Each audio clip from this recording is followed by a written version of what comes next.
প্রেমময়, প্রেম পরতত্ত্ব সীমা। রাধা মাধব মিলিত তনু, পরম করুণা বরুণালয়। শ্রী শ্রী শচীনন্দন, নদিয়া বিহারী শ্রীর গৌরহরি। পরম পাবন পতিত উদ্ধারণ, পতিত তারণ, পরম কারণিক পরম দয়াল, নাম প্রেম দাতা শিরোমণি। শ্রী শিল নিতাই চাঁদের মহা অনুকম্পায়। এই কমিয়ে দিচ্ছ কেন? ভলিউম কমাচ্ছ কেন? জয় শ্রী রাধে, বাড়িয়ে দাও, বাড়িয়ে দাও। জয় শ্রী রাধে, জয় গৌর সুন্দর, জয় শ্রী রাধে। ঠিক আছে। রাধা মাধবীর অহেতুকী করুণায় আজ ফতেপুরস্থ ভক্ত গৃহ শ্রী অঙ্গনে ঋতুনাম কুসুমকার বসন্তে ফাল্গুনের কৃষ্ণপক্ষীয় এই সান্ধ্যকালীন সন্ধ্যাকালীন ভক্ত গৃহশ্রী অঙ্গনে যে মাঙ্গলিক ভাগবতীয় যজ্ঞের শুভ আয়োজন, হরিকথামৃত যে ভগবানের নামরূপ লীলা কথার পরম আয়োজন, সেই আয়োজনের উদ্দেশ্য এই পিতামাতার কোল জুড়ে ভগবৎ প্রদত্ত আশীর্বাদে যে একটি সন্তান তারা ভগবানের সাধুগুরু বৈষ্ণবের কৃপাশিসে লাভ করেছেন, সেই গৌরাঙ্গী কৃষ্ণদাসী তার শ্রীবদনে আজ ভগবানের নির্মাল্য প্রসাদাদি দিয়ে তার ভাগবতময়, মঙ্গলময়, কল্যাণময়, শুদ্ধ আগামী দিনের তার জীবন যেন উৎসমুখী, লক্ষ্যমুখী, কল্যাণমুখী হতে পারে। জীবনে আদর্শ, ধর্ম, ত্যাগ, বৈরাগ্য নিয়ে যাতে বংশের পুরুষগণের উদ্ধার এবং এই বংশের মুখ উজ্জ্বল করতে পারে, তাই আপনাদের শুভাগমনে, আপনাদের শুভ আশীর্বাদে আজকের এই মাঙ্গলিক ভাগবত আয়োজন। তো সেই আয়োজনে বসুন্ধরা শুভ সন্ধিক্ষণে আমরা উপনীত হয়েছি আজ ভগবানের দিব্য নাম রূপ লীলা কথা শ্রবণ কীর্তনে। ভাগবতীয় কথার পূর্বে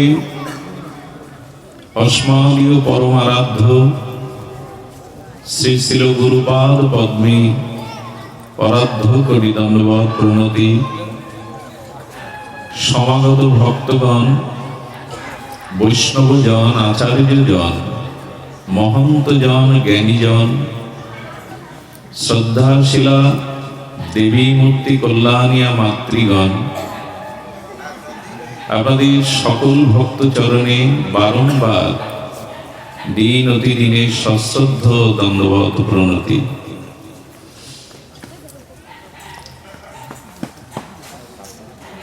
আমরা প্রত্যেকেই দর্পণের সম্মুখে নিজেকে উপস্থিত করি,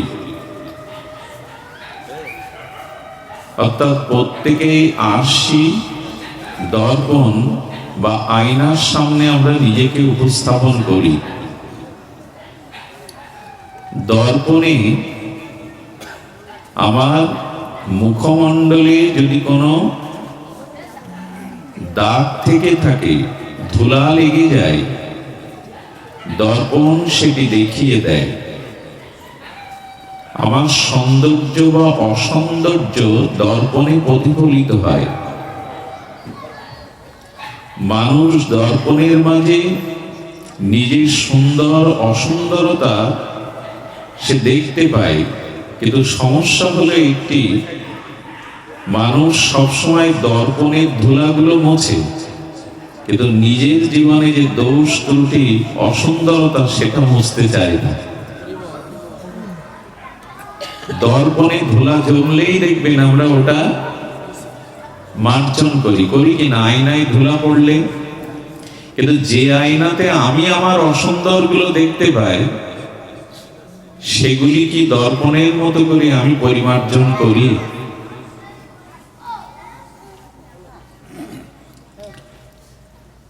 আজ বাইরের সৌন্দর্যের জন্য আমরা কত প্রসাধনী, দেহকে সাজাবার কত সম্ভার, কত উপাচার আমরা কাজে লাগাই।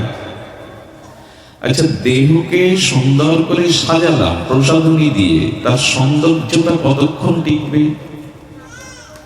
কিন্তু মনে যদি কারো মন সুন্দর হয়, চরিত্র সুন্দর হয়, ব্যবহার সুন্দর হয়, যদি সে মর্যাদাশীল হয়, তবে সে যতই বিদ্য হোক, তার মন এবং ব্যবহার চরিত্র সুন্দরের দ্বারা সে চিরদিন সবার কাছে সুন্দর থাকে।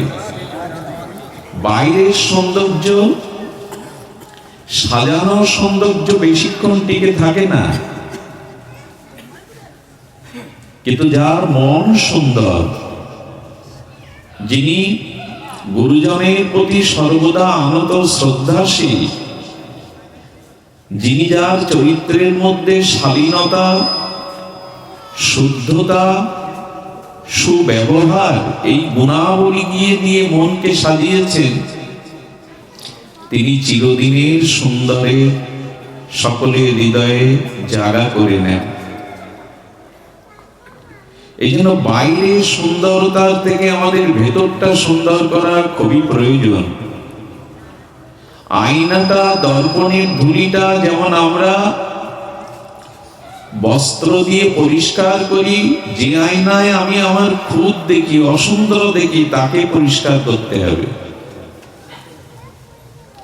দেখুন, বাইরের সৌন্দর্য নিয়ে যারা বিচার করে, তাদের দৃষ্টি তত্ত্ব দৃষ্টি নয়, জ্ঞান দৃষ্টি নয়।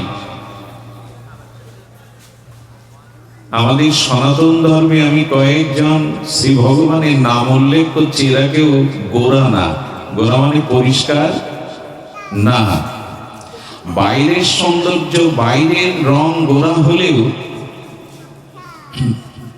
যদি অন্তরটা শুদ্ধ না হয়, সৎ না হয়, তাহলে কিন্তু সে সৌন্দর্য কাজে আসবে না।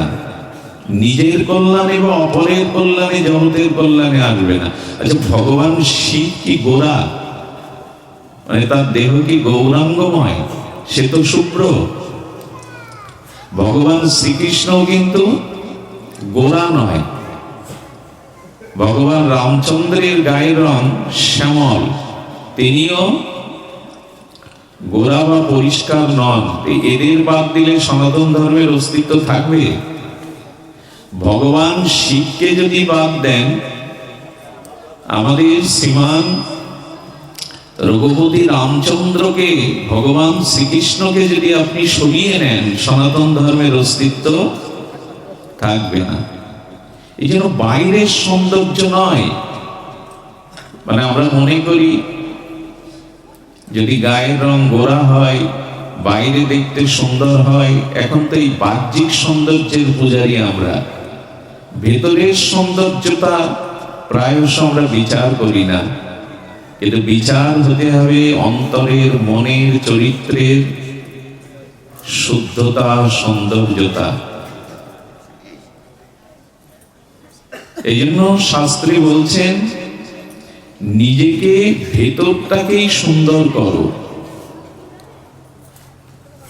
এই অন্তর সুন্দর করার জন্য সাধু বাণী, ভাগবত বাণী, শ্রী মুখবাণী, গুরু মুখবাণী, সন্ত বাণী, সাধু বাণী, শাস্ত্রের বাণী শুনতে হবে। কারণ ভাগবত হলো আমাদের অন্তর দর্পণ, আমাদেরকে জানিয়ে দেয়, চিনিয়ে দেয় আমি কোন অবস্থানে আছি, আমি কেমন। ভাগবত একটি দর্পণ, বিবেক রূপ দর্পণ। আসুন সেই ভাগবত দর্পণে আমরা আমাদেরকে আজকে বিবেক দিয়ে বিচার দিয়ে দেখি যে আমরা কতটা সুন্দর হতে পেরেছি। আমাদের ভেতরটা মনটাকে কে কত নির্মল করতে পেরেছি, শুদ্ধ করতে পেরেছি। বাইরের প্রসাধনী দিয়ে বস্ত্র দিয়ে না সাজিয়ে অন্তরটা কতটা সাজিয়েছি, এটা আজ আমরা দেখব। তো দেহ সম্পর্কে শাস্ত্রে একটু অদ্ভুত কথা বলেছেন। আপনার আমার এই শরীরটা, দেহটা কার? আপনার আমার এই যে শরীর, রক্ত মাংসের পিণ্ড, এই দেহটার সত্ত্বাধিকারী, অধিকার কার? এই দেহে দেহটা দাবি করতে পারে কে? তো সেখানে বলছেন দেহ কিং অন্ন ধাতংস নিযুক্তং স্মাতুরিবোবা। দেখুন, মা যদি মনে করে আমি সন্তানকে গর্ভে ধারণ করেছি, পালন পোষণ করেছি, দেহটা আমার, ওই দেহের অধিকার আমার। আচ্ছা, তখন আবার পিতা দাবি করছে আমার ঔরস ছাড়া, আমার পিতৃসত্র ছাড়াও দেহ তৈরি হতো না, দেহটা আমার। আচ্ছা, জগতে পিতামাতা মারা গেলে অনাথ শিশুকে যারা অন্ন দিয়ে প্রতিপালন করে, অন্নদাতা, ওনাদেরকে বসতে দিই। দূর থেকে আসছে জায়গা, বাবা বসতে দাও, ভক্তদের বসতে দাও।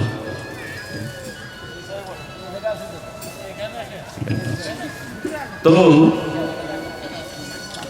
যিনি অন্নদাতা,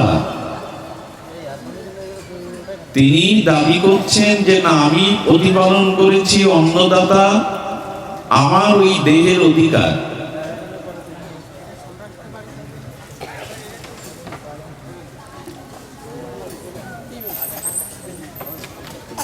তো লক্ষ্য করতে হবে যে আমার এই দেহটা যে আমার দাবি করছি, দেহটার কতজন দাবিদার লক্ষ্য করুন। অন্নদাতা বলছে দেহটা আমার, পিতা বলছে দেহটা আমার, ঔরস ছাড়া তার দেহ সৃষ্টি হয়নি। মা বলছেন আমি ধারণ পালন পোষণ গর্ভে করেছি, দেহটা আমার। আগেকার দিনে দাস প্রথা ছিল। কোন ব্যক্তিকে সারা জীবনের জন্য দাস করে কিনে নিয়ে যেত, সে দাবি করত দেহটা আমার, আমি তাকে দাস রূপে কিনে নিয়েছি। আচ্ছা, আমি মারা গেলে আমার দেহটা সৎকার না করে যদি কোথাও পড়ে থাকে, তখন শিগাল কুকুর এসে বলছেন দেহটা আমার, ওরা ছিঁড়ে খাবে। তারা দাবি করছে দেহটা আমার। আচ্ছা, সবশেষে যখন আমরা চিতায় যাই, সেই চিতায় দাবি করছে তোমরা যে যাই বলো, অগ্নি বলছে দেহটা আমার, আমি ওকে আত্মসাৎ করব। আচ্ছা, মৃত্যুর পরে যদি পাপ করে থাকি, তখন যম বলছে ওই দেহের উত্তরাধিকারী আমি, ওকে সাজা দেওয়ার জন্য আমি ওকে নিতে এসেছি। পুণ্য করলে দেবতা বলছে ওই দেহের প্রতি অধিকার আমার, সে পুণ্য ফলের জন্য স্বর্গে যাবে। আসলে দেহটা কার? দাবিদার তো এখানে অনেকেই হলো না।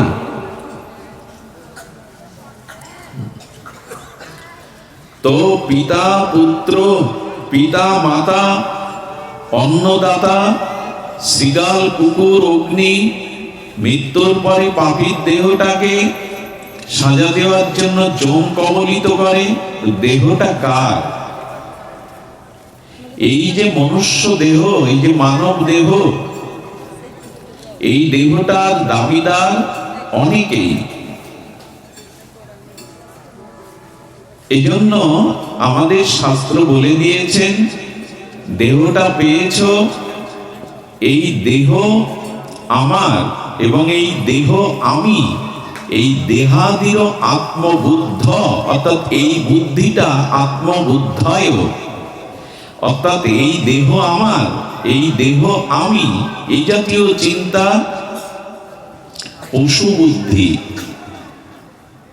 এই জাতীয় চিন্তা পতন বুদ্ধি। এই দেহটাকে শুধুমাত্র আমরা পেয়েছি প্রপঞ্চ থেকে কুড়িয়ে পিতামাতা অন্নদাতা বলি, আর আমাদের এই দেহটা পাওয়া হয়েছে ভজনের জন্য, নিজের কল্যাণ করার জন্য, নিজের উদ্ধার করার জন্য। দেহের অংশীদার দাবিদার অনেকেই থাকতে পারে, কিন্তু এই দেহটা শুধু তাদের জন্য না, দেহটা প্রাপ্ত হয়েছে নিজের উদ্ধার, নিজের কল্যাণ করার জন্য। এই দুর্লভ মনুষ্য জন্ম একমাত্র উদ্দেশ্য হলো মনুষ্য জন্মের সার্থকতা, ভগবৎ প্রাপ্তি, ঈশ্বর প্রাপ্তি। এই দিকটা আজ আমরা সাজাতে পারছি না, বোঝাতে পারছি না। আমাদের জীবনকে আমরা গঠন করতেও পারছি না। আমি প্রায়শ বারবার বলছি যে বর্তমান সময়ে সব থেকে কঠিন কাজ বিমান তৈরি করা এবং বোমা তৈরি করা, প্রযুক্তির দ্বারা সেই মহাকাশে যাওয়া, সমুদ্রের তলদেশ থেকে খনিজ সম্পদ আবিষ্কার করা, এগুলি কঠিন নয়। কঠিন হলেও এগুলি মানুষ আয়ত্তধীন করেছে। কিন্তু বর্তমানে কঠিন হলো আমাদের ঘরের সন্তানরা যারা এই জগতে আমাদের সন্তান রূপে জগতে আসছে, তাদেরকে আদর্শবান, ধার্মিক করে, চরিত্রবান করে গড়ে তোলাই এখন খুব কঠিন হয়ে পড়েছে। টাকা রোজগার করা, গাড়ি বাড়ি করা, সম্পত্তি করা অনেকের পক্ষে সম্ভব, কিন্তু একজন সৎ চরিত্রবান, আদর্শবান সন্তান সৃষ্টি করা এবং তাকে গড়ে তোলা, এর থেকে কঠিন কাজ আর কিছু নাই। এবং বংশে যদি একটি সুসন্তান পান, সে কন্যা হোক পুত্র হোক, যদি সুসন্তান হয়, চরিত্রবান হয়, আদর্শবান হয়, পর উপকারী এবং সদাচার সম্পন্ন, ধার্মিক সে যদি হয়, এর থেকে বড় প্রাপ্তি সংসারে আর কিছু নাই। কারণ অর্থ করেও, বাড়ি গাড়ি করেও, বিষয় সম্পদ গড়ে তুলেও আপনি শান্তি পাবেন না যদি বংশে একজন সুসন্তান রেখে না যেতে পারে। সে শুধু এই বংশকে, অর্থকে, সম্পদকে নষ্ট করবে না অসৎ হলে, সে অসৎ হলে পূর্বপুরুষকেও নরকগামী করবে। ক্ষতিটা শুধু ইহকালের হবে না, ক্ষতিটা পূর্বপুরুষেরও হবে। এই জন্য এই জগতে ভগবানের কাছে যদি কিছু চাইতেই হয়, তবে চাওয়ার বস্তু এটাই, প্রভু সংসার রচনা করেছো তুমি, এই দেহ দিয়েছো তুমি, এই সংসারে যেন, এই পরিবারে যেন আমরা একজন আদর্শ, ধর্মজ্ঞ এবং শিষ্টাচার সম্পন্ন, শুদ্ধ, আদর্শবান, ধার্মিক, ভক্ত সন্তান রেখে যেতে পারি। এইটি আমাদের সংসারী যারা, আমরা গৃহী যারা, গার্হস্থ্য আশ্রমে যারা আছি, তাদের সব থেকে প্রয়োজন এই দিকে দৃষ্টি দেওয়া। একটি সুসন্তান কি করে লাভ করব, কি করে তাকে মানুষের মতো মানুষ করে এই বংশের প্রদীপ রূপে, এই পূর্বপুরুষের উদ্ধার কল্পে এই জাতীয় একটি সুসন্তানকে আমরা জগতে রেখে যেতে পারি, সে চেষ্টা আমাদের আছে, সে সাধনা আমাদের আছে। পরে হাই হাই করি আমরা, পরে আমরা কপাল চাপড়ায় হাই হাই করি, নিজের ভাগ্যকে দোষারোপ করি। কিন্তু কি করে গড়তে হয়, কি করে তার জন্ম দিতে হয়, কোন তপস্যার দ্বারা, কোন শস্ত্র সদাচারের দ্বারা, কিরূপ পরিবেশের দ্বারা, কিরূপ শিক্ষার দ্বারা সে আদর্শবান হয়, এটি যদি আমরা চেষ্টা না করি, পরে কপালের দোষ দিয়ে, কর্মের দোষ দিয়ে লাভ নেই। সুসন্তানের দিকে আজ বড় দৃষ্টি দিতে হবে। পরিবারের একজন আদর্শবান, চরিত্রবান সন্তানের সাধনা রূপে দেখতে হবে আজ। এটি বড় প্রয়োজন সংসারে। তো আমরা এই দিকেই দৃষ্টি দেব। এ দেহটার দাবিদার অনেকেই, কিন্তু এই দেহ পাওয়া হয়েছে কল্যাণের জন্য, এ দেহ পাওয়া হয়েছে নিজের উদ্ধারের জন্য, নিজের কল্যাণ করির জন্য। প্রথমত বলবো যে সংসারে সন্তান, সুসন্তানের প্রধান সত্যই হলো আদর্শ দাম্পত্য জীবন, স্বামী স্ত্রীর জীবন পবিত্র করা। সেখানে স্বামীর প্রতি যেরূপ শ্রদ্ধা থাকবে, স্বামীর প্রতি যেরূপ আনুগত্য থাকবে, স্বামীর প্রতি মেয়েদের যতটুকু শ্রদ্ধা, যতটুকু অনুরাগ থাকবে, তার আচার ব্যবহারে যতটুকু স্বামী ভক্তি থাকবে, শ্রদ্ধা প্রীতি থাকবে, সে ততোধিক সুসন্তানের অধিকারিণী রূপে পরিগণিত হবে। স্বামীর প্রতি যদি টান না থাকে, স্বামীর প্রতি যদি শ্রদ্ধা না থাকে, স্বামীকে পেয়ে যদি সে জীবনে নিজেকে ধন্য মনে করে, অভিশাপ মনে করে, তাহলে কিন্তু সেখানে সুসন্তান আসবে না, ধন্য মনে করতে হবে। এবং সেই স্বামীর প্রতি যে শ্রদ্ধা, স্বামীর প্রতি যে আনুগত্য, স্বামীজিকে যে দেবতার আসনে বসাবো, ততপরি স্বামীকেও সৎ চরিত্রবান, সৎ গুণবান, মর্যাদাবান হতে হবে। শুরুটা ওখানেই। পুরুষ যদি ধর্ম অভিমুখী না হয়, প্রায়শ নারীরা ধর্মমুখী হতে পারে না। একটা সংসারে পুরুষের কর্তব্য আদর্শ, চরিত্রবান, ধার্মিক হয়ে ওঠা। তখনই সে কেবল স্ত্রীকে সংসারে ধর্মমুখী করতে পারে। প্রায়শ যে সংসারে পুরুষরা ভোগী, প্রবৃত্তি মার্গী, সারা জীবন ভোগের জন্য এই শরীর পেয়েছি, সংসার পেয়েছি, অর্থ পেয়েছি মনে করে, তো অধর্ম সংসারে যদি পুরুষদের মধ্যে আসে, নারীরাও বিপদগামী হয়ে যায়। এখানে এই যে স্বামী স্ত্রীর আদর্শ শুদ্ধ জীবন, এটাই সুসন্তান বা সংসার সুন্দর করার প্রথম শর্ত। কিন্তু আজ ওই যে টর্নেডো ঝড় হয় না, বৈদ্যুতিক ঝড় বলে, দেখবেন হঠাৎ এক গ্রামের মধ্যে দিয়ে 5 মিনিটের ঝড়ে সব তছনছ হয়ে যায় গ্রাম। পাশের গ্রাম ঠিক আছে, একে বলে বৈদ্যুতিক ঝড়, ইংরেজিতে মানে টর্নেডো বলে। হঠাৎ করে 5 মিনিটের ঝড় সব ওলট পালট করে দিয়ে যায়।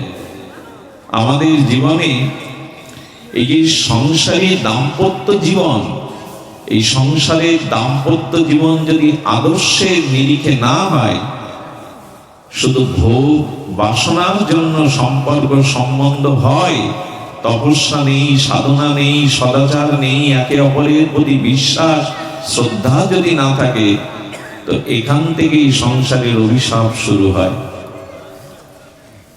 আশ্চর্য হতে হয়, আমরা সেই সনাতন ধর্মে জন্মেছি যেখানে বেহুলার মতো সতী মৃত স্বামীকে নিয়ে ভেলায় ভেসেছে, তার হাড়গুলোকে আঁচলে নিয়ে ভরসা করেছে, আমার সতীত্বের দ্বারা তার জীবন আমি আবার ফিরিয়ে আনব।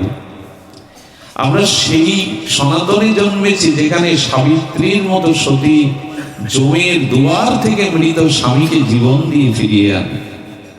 আমার মনে পড়ে, দেখুন, এই জগতে মেয়েদের যত ব্রত থাক, যত উপাসনা থাক, যত তীর্থযাত্রা, গঙ্গা স্নান, তীর্থে তীর্থে পরিভ্রমণ থাক, নারীর জীবনে সর্বশ্রেষ্ঠ ধর্ম, ভগবৎ প্রাপ্তির অন্যতম শ্রেষ্ঠ উপায় হলো সতীত্ব। পাতিব্রতা ধর্ম নারীর সর্বশ্রেষ্ঠ ধর্ম, সতীত্বই হলো নারীর জীবনের সর্বশ্রেষ্ঠ ধর্ম। তার দৃষ্টান্ত আমি আপনাদের একটু জানাচ্ছি, যদি মন দিয়ে শোনেন। আমাদের ঋষিদের মধ্যে অন্যতম ছিলেন ঋষি অত্রি। এই অত্রি ঋষির স্ত্রী সহধর্মিণী, ইনি হলেন দেবী অনুসূয়া। দেবী অনুসূয়া অন্যতম শ্রেষ্ঠ এই ধরিত্রীর মহাসতী। শুধু সতী বললে ভুল হবে, মহাসতী। দেখুন, মানুষ এই যে গঙ্গা স্নান করতে যায়, গঙ্গা স্নানে পতিত পাবনী গঙ্গা, শুদ্ধ পাতক নাশিনী গঙ্গা, হরির চরণচ্যুতা গঙ্গা আমাদের পাপ নেয়। যদি গঙ্গার প্রতি শ্রদ্ধা থাকে, গঙ্গার প্রতি যদি আমাদের নিষ্ঠা শ্রদ্ধা থাকে, বিশ্বাস থাকে, তবু গঙ্গায় স্নান করলে পাপ দূর হয়, এটা সত্য। কিন্তু এই যে কলিহত জীব আমরা, মা গঙ্গার বুকে আমাদের পাপগুলো ধুয়ে রেখে আসলাম, এই পাপগুলো যে গঙ্গায় থেকে গেল, গঙ্গাই পাপগুলোকে কি করে শোধন করবে? গঙ্গা বলছেন আমাদের যে পাপ রেখে যায় জীবে, এই পাপ আমি কি করে শোধন করব?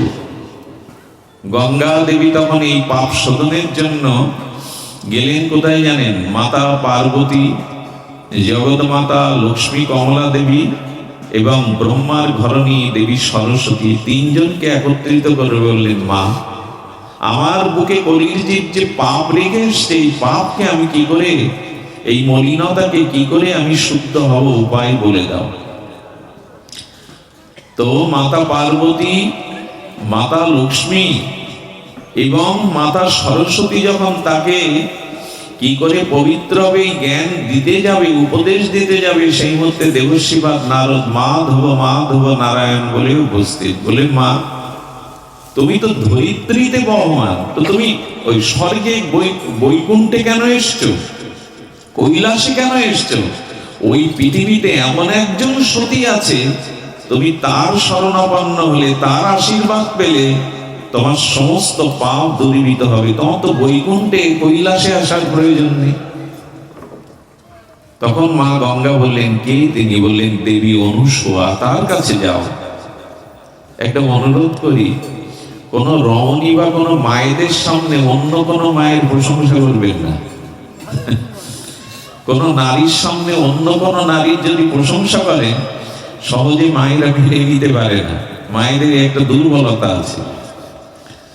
তো যখন যখন সরস্বতী, পার্বতী, লক্ষ্মী এই কথা শুনলো, তাদের অভিমানে কিছুটা আঘাত লাগলো। কি, আমরা সতী শিরোমণি, আমাদের থেকে কিনা নারদ পাঠিয়ে দিচ্ছে জগতের কোন অনুসূয়া সতীর কাছে, সে আমাদের থেকে মহাসতী। ওই যে মায়েদের সামনে অন্য মায়েদের একটু প্রশংসা করলে তো খারাপ লাগবে। তো ওরা কুপিত হয়ে গেল।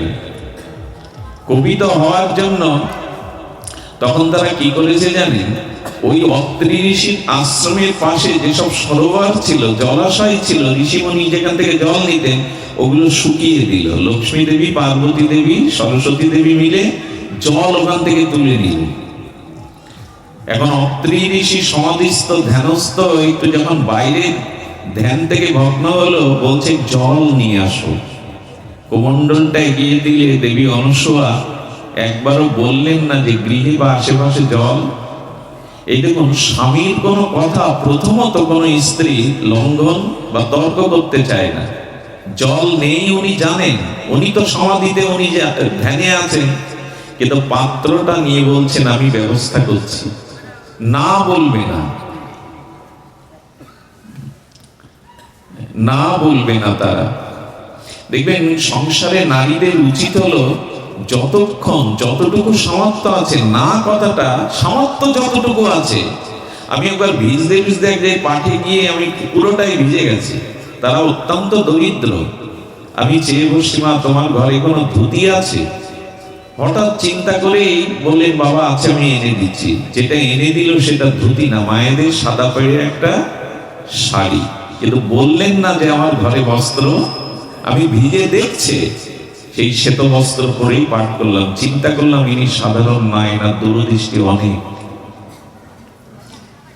সব কথাতেই না বলা, তর্ক সৃষ্টি করা, এটা জীবনকে বিষময় করে তোলে।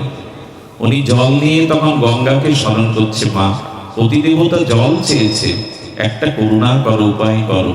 আর গঙ্গাও তো আসছিলেন ওই সময় দেবী অনুসূয়া দর্শনের জন্য। যেই গঙ্গাকে দেখেছে বলে, মা, আমি তো আপনার কাছে আসছি। গঙ্গাকে পেয়ে বুকে জড়িয়ে ধরে বলছে, মা, জল নাই, কেন জানি না, এখান থেকে জল তত্ত্বই এখান থেকে উঠে গেছে, জল নাই। বলে, মা, সামনে ঝর্ণা আছে, আমি ওদিকে দৃষ্টিপাত করছি, ওইখান থেকেই ঝরে ঝরে জল পড়বে, জলটা নিয়ে মণিকে দিন। দেখুন, সৎ কোনো উদ্দেশ্যে যদি আপনি পথে বেরোন, উপায় একটা হবেই হবে। আগের থেকেই যদি না বলে দেন, আগের থেকেই যদি না বলে দেন, চেষ্টা কিছু, পথে তো বেরোন,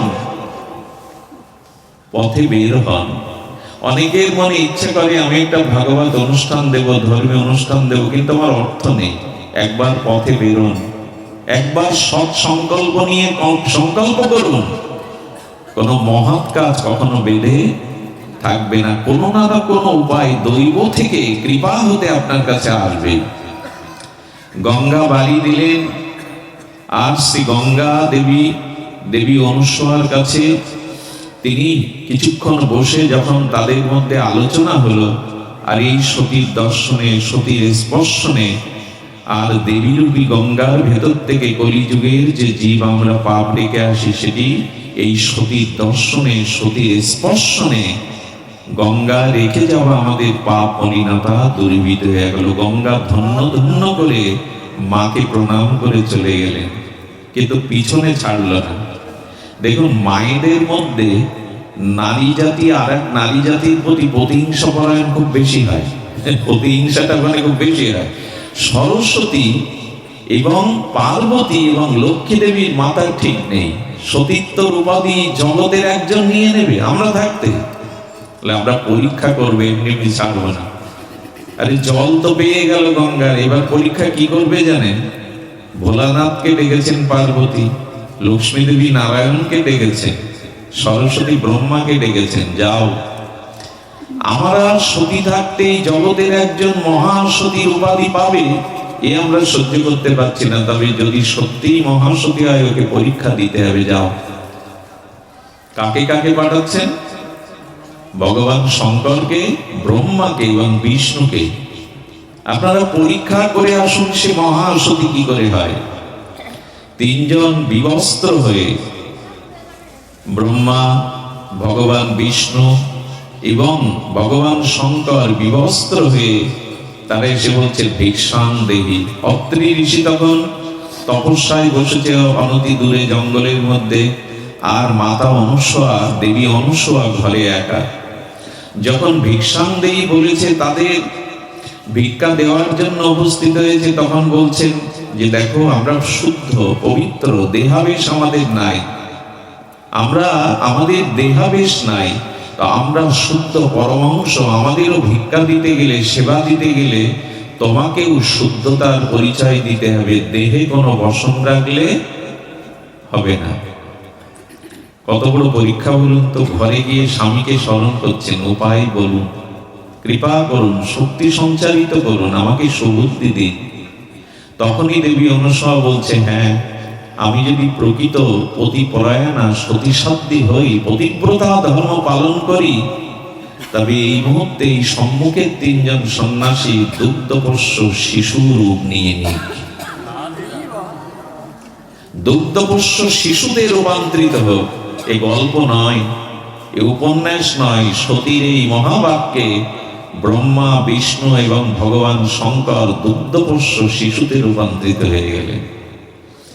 আচ্ছা, দুগ্ধপোষ্য ভূমিষ্ঠজাত শিশুকে কোলে নিতে মায়ের বুকে বস্ত্র লাগে? সন্তানকে কোলে নিতে মায়ের দেহাবেশের অভিমান থাকে? ওদেরকে বুকে স্তনপান করালেন, সেবা দিয়ে দীর্ঘ 6 মাস দোলনা করে, খেলা আনন্দ দিয়ে তাদের প্রতিপালন করতে লাগলো। ওই 6 মাস প্রতিপালন করতে গিয়ে কি মাথায় হাত উঠল বৈকুণ্ঠেশ্বরী লক্ষ্মী, ব্রহ্মণী এবং পার্বতী, বলে ফিরে তো এলো না পরীক্ষা করতে গিয়ে। নারদ বলছে কোনোদিনে ফিরবে না, উনি তো যত নষ্টের ঘোড়া। লীলাগুলো বলে, মা কোনোদিন আর তোমাদের স্বামীকে তোমরা, বলি কেন?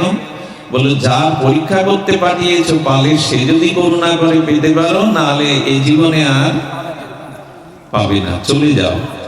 তিনজন রমণী বেশ ধরে, কন্যার বেশ ধরে এসে মাকে প্রণাম করেছে, বললেন মা, 6 মাস আগে তিনজন তোমার দুয়ারে পরীক্ষার জন্য এসেছিল, আমাদেরই পতি, তারা কোথায়? বলো, তাদের দেখতে এসেছো মেয়ে? ওই দেখো দোলনায় শোয়ানো রয়েছে, যাও।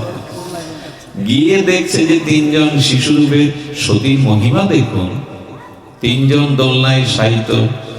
চেয়েছে বলছে, তোমরা তো সর্বশক্তিমান, তোমরা তো ঈশ্বর, নিজেদের রূপ বদলাতে পারছো না। বলেন, সতীর আজ্ঞার বাইরে ভগবান হলেও আমাদের যাওয়ার শক্তি নাই। সতীকে কি রূপে দেখেছে আমাদের শাস্ত্রগণ দেখুন, তার আজ্ঞার বাইরে যাওয়ার আমাদের সাধ্য নাই। শাস্ত্রে এমনও বলা আছে, যেখানে একজন সতী বাস করে না, ওখানে অনাবৃষ্টি, ফসলহানি, দুর্ভিক্ষ আসে না।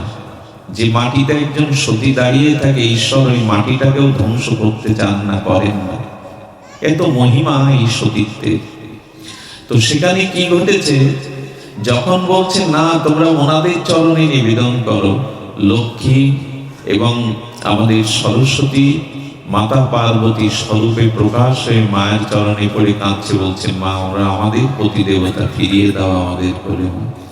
এসেছিল তোমাকে পরীক্ষা করতে, আমরা এই পরীক্ষার জন্য পাঠিয়েছিলাম, কিন্তু মা দেখলাম সত্যিই তুমি মহাসতী জগৎ পূজিতা, ফিরিয়ে দাও। তো সেই স্বামীদেরকে উনি আবার ওনার প্রতিজ্ঞা তুলে নিয়ে ব্রহ্মা রূপে, বিষ্ণু রূপে, ভগবান শঙ্কর রূপে ফিরিয়ে দিলেন। যখন চলে যাচ্ছে তখন বলছে দাঁড়াও ভগবান, আমি যে 6 মাস তোমাদের পালন করলাম, মায়ের স্নেহ জানালাম, এখানে বনে ঋষিরা জানলো আমার 3 সন্তান তোমরা, এখন তোমরা বিদায় নিলে আমি ওদের কি জবাব দেব, তারা কোথায় গেল? উপায় তো একটা করবে। তখনই প্রসন্ন হয়ে এই সতীর কোলে ভগবান নিজের সন্তান হওয়ার জন্য বললেন মা, শঙ্কর বললেন আমার অংশ থেকে তোমার গর্ভে জন্মাবে দুর্বাসা ঋষি। ভগবান বিষ্ণু বললেন আমার অংশ থেকে তোমার গর্ভে আসবে ভগবান দত্তাত্রেয়। এবং ব্রহ্মার আশীর্বাদে আর এক ঋষি রূপে 3 সন্তান দেবী অনুসয়া পেয়েছিলেন। আশ্চর্য হতে হয়।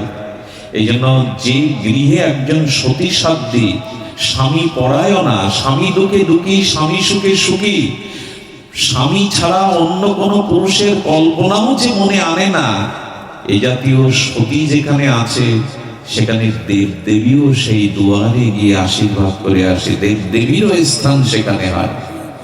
এই জন্য সুসন্তানের প্রথম শর্ত হলো নিজের সতীত্ব শক্তিটাকে, নিজের সতীত্বটাকে অটুট করা। এগুলি ভাববার দরকার, নতুন করে আমাদের চিন্তা আসা দরকার। তো এই দেবী অনুসয়ার কাছে মা সীতা যখন বনবাসে যায় না, মা সীতাও গিয়েছিলেন। ঋষি অত্রের আশ্রমে যখন গেলেন, সীতাকে বলছেন রঘুপতি রামচন্দ্র যাও মহাসতী মা দেবী অনুসয়ার উপদেশ নিয়ে এসো। চিন্তা করতে পারেন, জগৎ লক্ষ্মী মা জানকী তাকে পাঠাচ্ছেন সতীর কাছে উপদেশ নিতে, সীতাকে। এই জগতের একজন মহাসতীর মহিমা দেখুন, স্বয়ং ভগবান ঋষির কাছে গেছেন, সীতাকে পাঠাচ্ছেন যাও এই মহাসতীর আশীর্বাদ নিয়ে এসো। সীতা গিয়ে প্রণাম করলেন, জড়িয়ে ধরলেন দেবী অনুসয়া। বাছারে, স্বামীর জন্য বনবাসে এসেছি, সে থেকে বড় ধর্ম আর কি হতে পারে? কি মহিমা ছিল আমাদের ধর্মে। মা জানকী তিনি জনক রাজার কন্যা, মিথিলার অধিপতি রাজা হয়ে যিনি ঋষি, যেতে পারতেন না পিত্রালয়ে। স্বামীর বনবাস হয়েছে, তিনি যেতে পারতেন না পিত্রালয়ে। দশরথ সুমন্তকে বলে দিল আমার রাম যদি বনবাস থেকে নাও ফেরে, সীতাকে নিয়ে এসো, তাহলে আমি প্রাণে বাঁচবো, কারণ রাম সীতা আমার কাছে অভিন্ন। সীতা এলো, আসেনি। এই যে স্বামীর দুঃখকে দুঃখ রূপে বরণ করে নেওয়া, এটা সতী সহধর্মিনী মানেই তো তোমার সবকিছুকেই আমি উজাড় করে নেব। সীতা এক কাপড়েই বেরিয়েছিলেন। যে চরণ কুসুম দিলেও যে চরণ বাজে, সেই কমল চরণ নগ্ন পায়ে সীতা বনবাসে চলেছে। নিয়ে গেছিল এক কাপড়ে। সন্ন্যাসী হতে গেলে, বৈরাগ্য নিতে গেলে কাপড় দুটো নেয়নি। দেবী অনুসয়া সীতাকে উপহার স্বরূপ একটা কাপড় দিয়েছিলেন, বস্ত্র। কি বলেছিলেন জানেন? 14টা বছর এই কাপড় পরিধান করলে মলিন হবে না, নষ্ট হবে না, এই দিব্য বস্ত্র আমি তোমাকে দিলাম। সতীর হাতের কোন দ্রব্য, সে দ্রব্য চিন্ময় হয়, এই বস্ত্র মলিন হবে না, অপবিত্র হবে না। সীতা মা দেবী অনুসয়ার চরণে বলেছিলেন মা সতীত্বের উপদেশ আমায় দাও, পাতিব্রতা ধর্ম কাকে বলে, সতী কাকে বলে। খুব ধ্যান দিয়ে শুনুন, বিশেষ করে মায়েদের অনুরোধ করছি করজোরে শুনতে। সেদিন দেবী অনুসয়া 4 প্রকারের সতীর বর্ণনা করেছিলেন। সতী 4 প্রকার। তিনি বর্ণনা করছেন যে প্রথম শ্রেষ্ঠ অদ্বিতীয়া সতী কারা? যারা নিজের পতি ছাড়া পৃথিবীতে অন্য কোনো পুরুষ আছে এই জ্ঞান করে না। একমাত্র আমার পতি হলো পুরুষ, জগতে আর অন্য কোনো পুরুষের নাই, এই ভাবনা তারা, এরা মহাসতী। আমরা অত স্তরে যেতে পারবো না। দ্বিতীয় স্তরের সতী হলো যারা নিজের প্রতি পুরুষ জেনেও এটুকু জানে জগতে অন্য পুরুষও আছে, কিন্তু আমার পতি ছাড়া জগতের অন্য পুরুষ আমার কাছে পিতা এবং সন্তানের মতো। এরা দ্বিতীয় স্তরের সতী, বুঝতে পারছেন? এরা আমার নিজের স্বামী পুরুষ, জগতে অন্য পুরুষও আছে, কিন্তু তারা আমার পিতা না হলে সন্তান স্বরূপ। এরা দ্বিতীয় স্তরের সতী। তৃতীয় স্তরের সতী হলো স্বামীর সংসারে মনোমত স্বামী পায়নি, মনোমত সংসার ভালোবাসা অনুরাগ পায়নি, তবু ধর্মের দিকে তাকিয়ে, বংশের দিকে তাকিয়ে, মর্যাদার দিকে তাকিয়ে তারা সব সহনশীল হয়ে ওই স্বামীকে নিয়ে জীবন কাটায়। বাহিরে কাউকে কখনো নিজের সুখের জন্য কল্পনাতে কোনো পুরুষকে মনে আনে না। হ্যাঁ, দুঃখ আসে, বেদনা আসে, হতাশা আসে, এমন কেন পেয়েছি, কিন্তু ধর্মে এবং নিজের পরিণতি, পরকালের কথা ভেবে, বংশের মর্যাদার কথা ভেবে তারা অন্য পুরুষে মন দেয় না। একে নিয়ে এই দুঃখ কষ্ট সহ্য করে জীবনটা কাটিয়ে দেয়।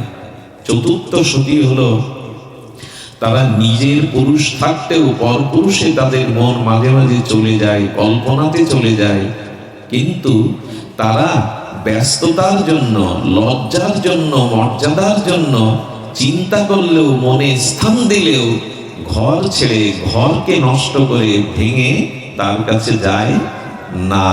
চিন্তা আসতে পারে, কিন্তু বাস্তবে নিজের সংসার জ্বালিয়ে তারা চলে যায় না। এরা চতুর্থ বলেন এই চার প্রকার সতী যেখানেই ভগবানের সমস্ত আশীর্বাদ কল্যাণ সেখানে, এবং এই সতীর গর্ভেই জগতে আসে মহাপুরুষগণ, অবতারগণ এবং শ্রেষ্ঠ আদর্শবান ধার্মিক সন্তানগণ।